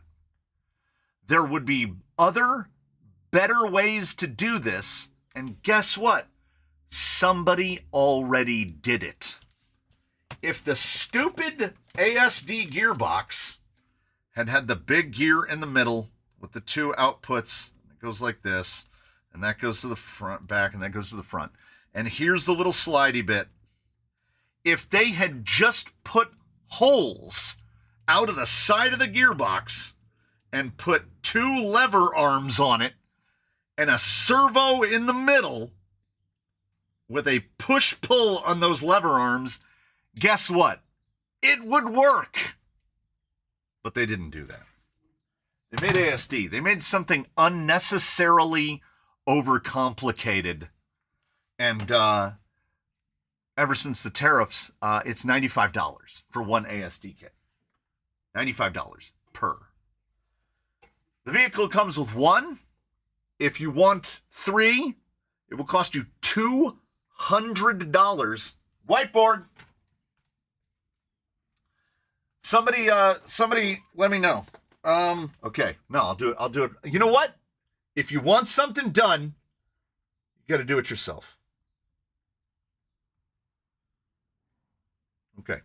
So the price hasn't moved. Ghoulie Moo.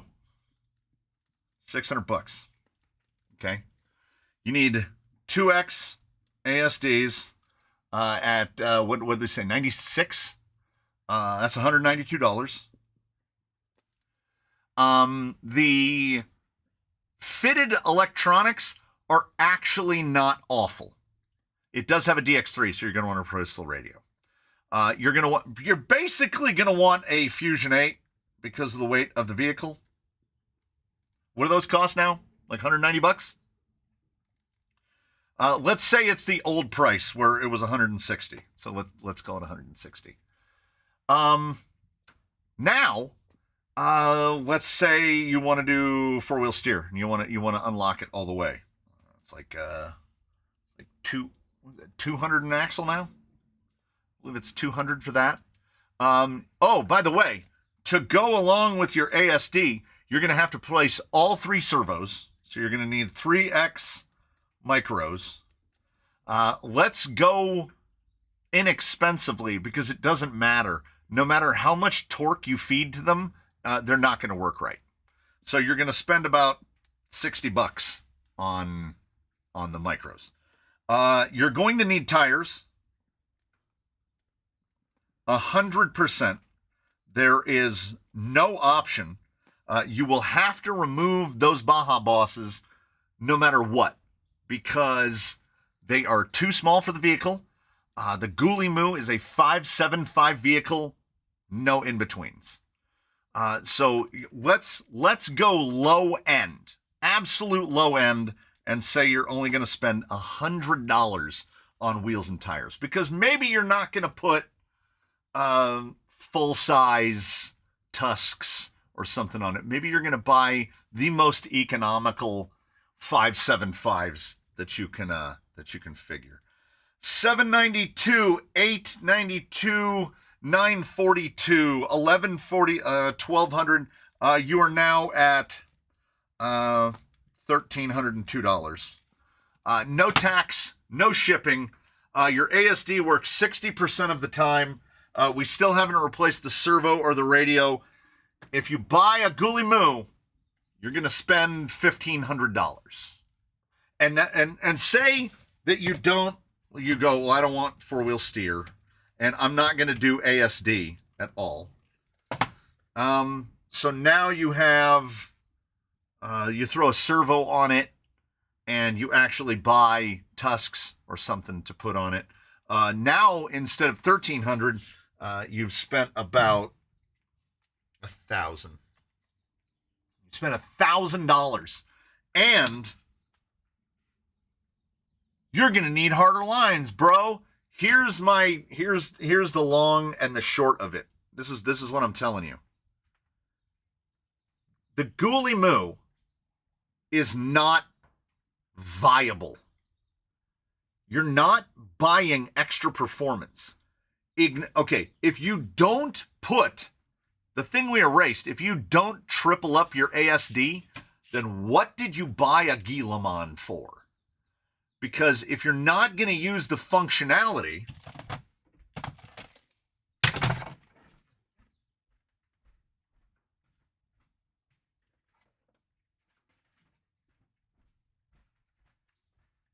then this will go anywhere your Ghoulie Moo goes, and I built it for $400. Someone can try to argue, oh, well, the Ghoulie Moo looks cooler. It's an argument you could make. But guess what this one has? Dig that works every time. And I mean, it's significantly more steer angle, more articulation.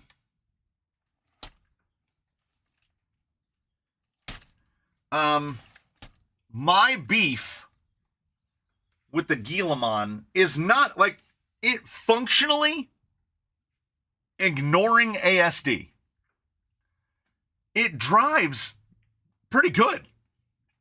The one that was here with a Fusion 8 and a Reefs 1400 and 575 ruptures on it, oh, it would do the things. It will go to the places. It has what I call capacity of scale. You always compare RTRs to comp spec. Brother! I almost F-bombed hard. The entirety of this vehicle, minus the tires and the shocks, is from Amazon. This entire vehicle cost $400. Like, there's nothing comp spec about this at all. I built what we all wanted. Nobody wanted the Ghoulie Moo. Everybody wanted a UTB 8. That's what they wanted. They wanted a bigger Capra. Or how about a UTB 6?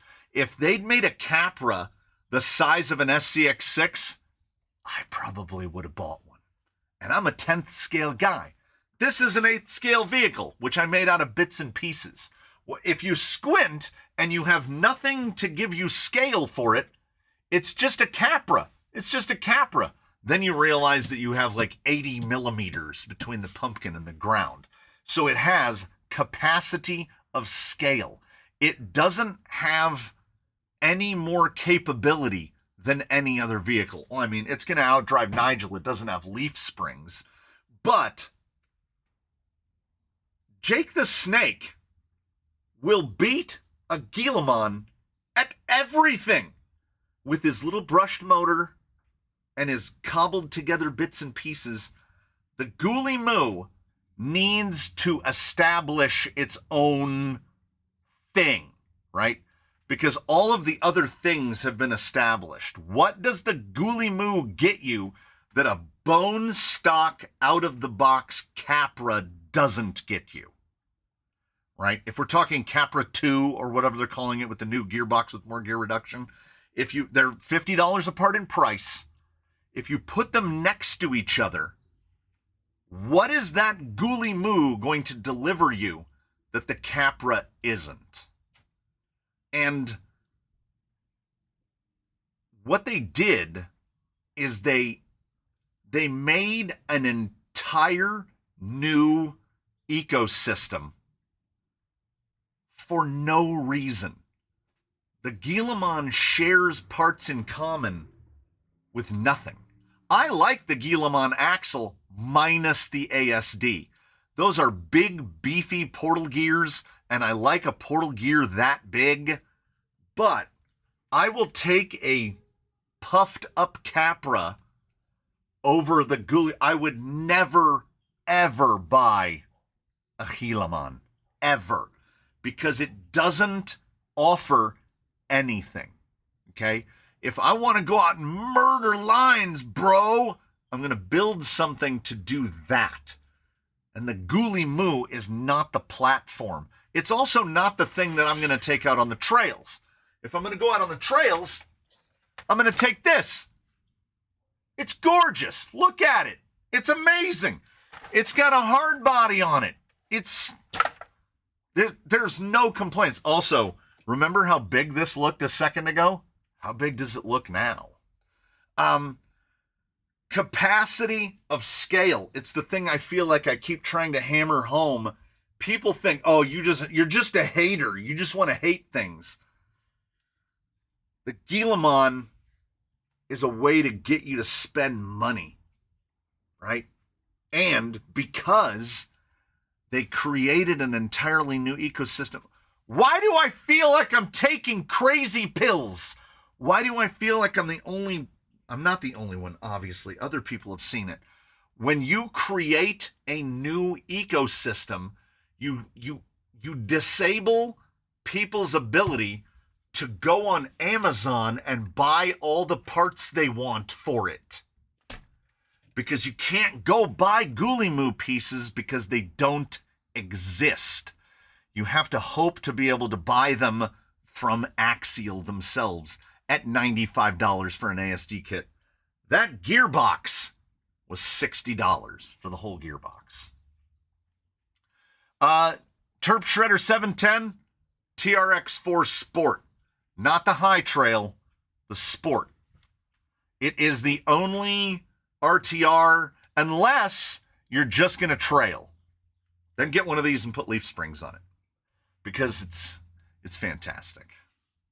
No, it's just my answer. I get asked what RTR should I buy because I know people know I don't recommend RTRs. It's the TRX4 Sport. They figured it out. They figured it out. Like the TRX4 Sport hasn't been changed in 8 years now, other than the body doesn't have body clips on it now. But functionally, they haven't changed it in 8 years because they don't need to. All we can hope is that around the time of the anniversary, by the time the TRX4 turns 10, Traxxas will give us another platform. That's all we can hope for. Yes, also, if you can get the High Trail cheaper, go ahead and get one, and then just as Jerry the Raccoon says, just de-High Trail it. It is far more economically, it's far more thrifty to turn a High Trail into a Sport than turn a Sport into a High Trail. Because to turn it into a High Trail, you got to change a bunch. You have to buy a bunch of stuff. I want to see more of that Amazon build. Oh, the one from yesterday? Yeah, you will. You will. Yeah, I don't know. I don't know about corporate logistics, but I do feel like at times there's a surplus of things. If you also, no, I take it back. I cancel. I rescind what I said earlier. If you want a vehicle that does I keep saying that I'm searching for a vehicle that is good enough at trailing, but also will rock crawl. The two that have the pair that are the 336 millimeter wheelbase high trails, the F-150 Ranger and the Chevy K5, K10, K5, whichever one, those are the only ones. I hated the High Trail Sport. That 313 millimeter wheelbase does not help. That extra 23 millimeters of wheelbase is incredible. Wait, did you just say the High Trail? Traxxas dropped the Sport on the High Trail Sport to $299, not a sale, actually lower the price. I would buy a High Trail Sport for $229. Yeah, Spider is close in between. Spider doesn't pass the trail test for me because it doesn't look good enough. But you know, it's acceptable. I would take it over a Gulimu any day. But yeah, okay. Hugo, you did your part. I just kept talking. So I'm going to put these last two boys away. They hang over here on the other side of the wall. And I got all fired up. Now I'm going to need a coffee drink I'm literally going to need a coffee drink to bring myself down.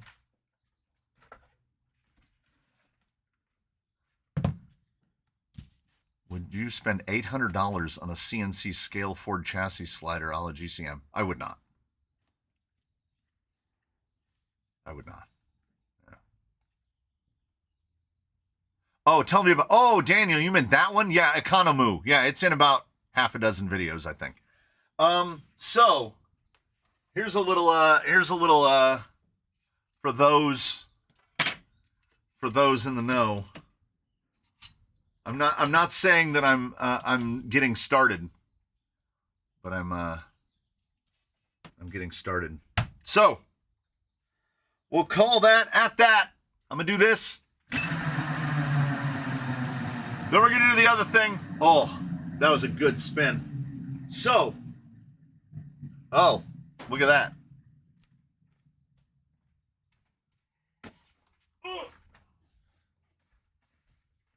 So coming up soon, what's inside that is going to go with that. But wait, there's more. Here's the sliders, Zoku sliders. Here's your sneaky peeky. Got the Zoku CCIE collab going. Servo mount. There's an electronics tray in here too. So here's the electronics / battery tray. Yeah, you'll see it. We'll get one started up here real soon. And you won't see one in hands outside of the canyon until summer, because I said it. I said June 21st, and I'm sticking to it. There might be a whole bunch of them here. What does CCIE mean?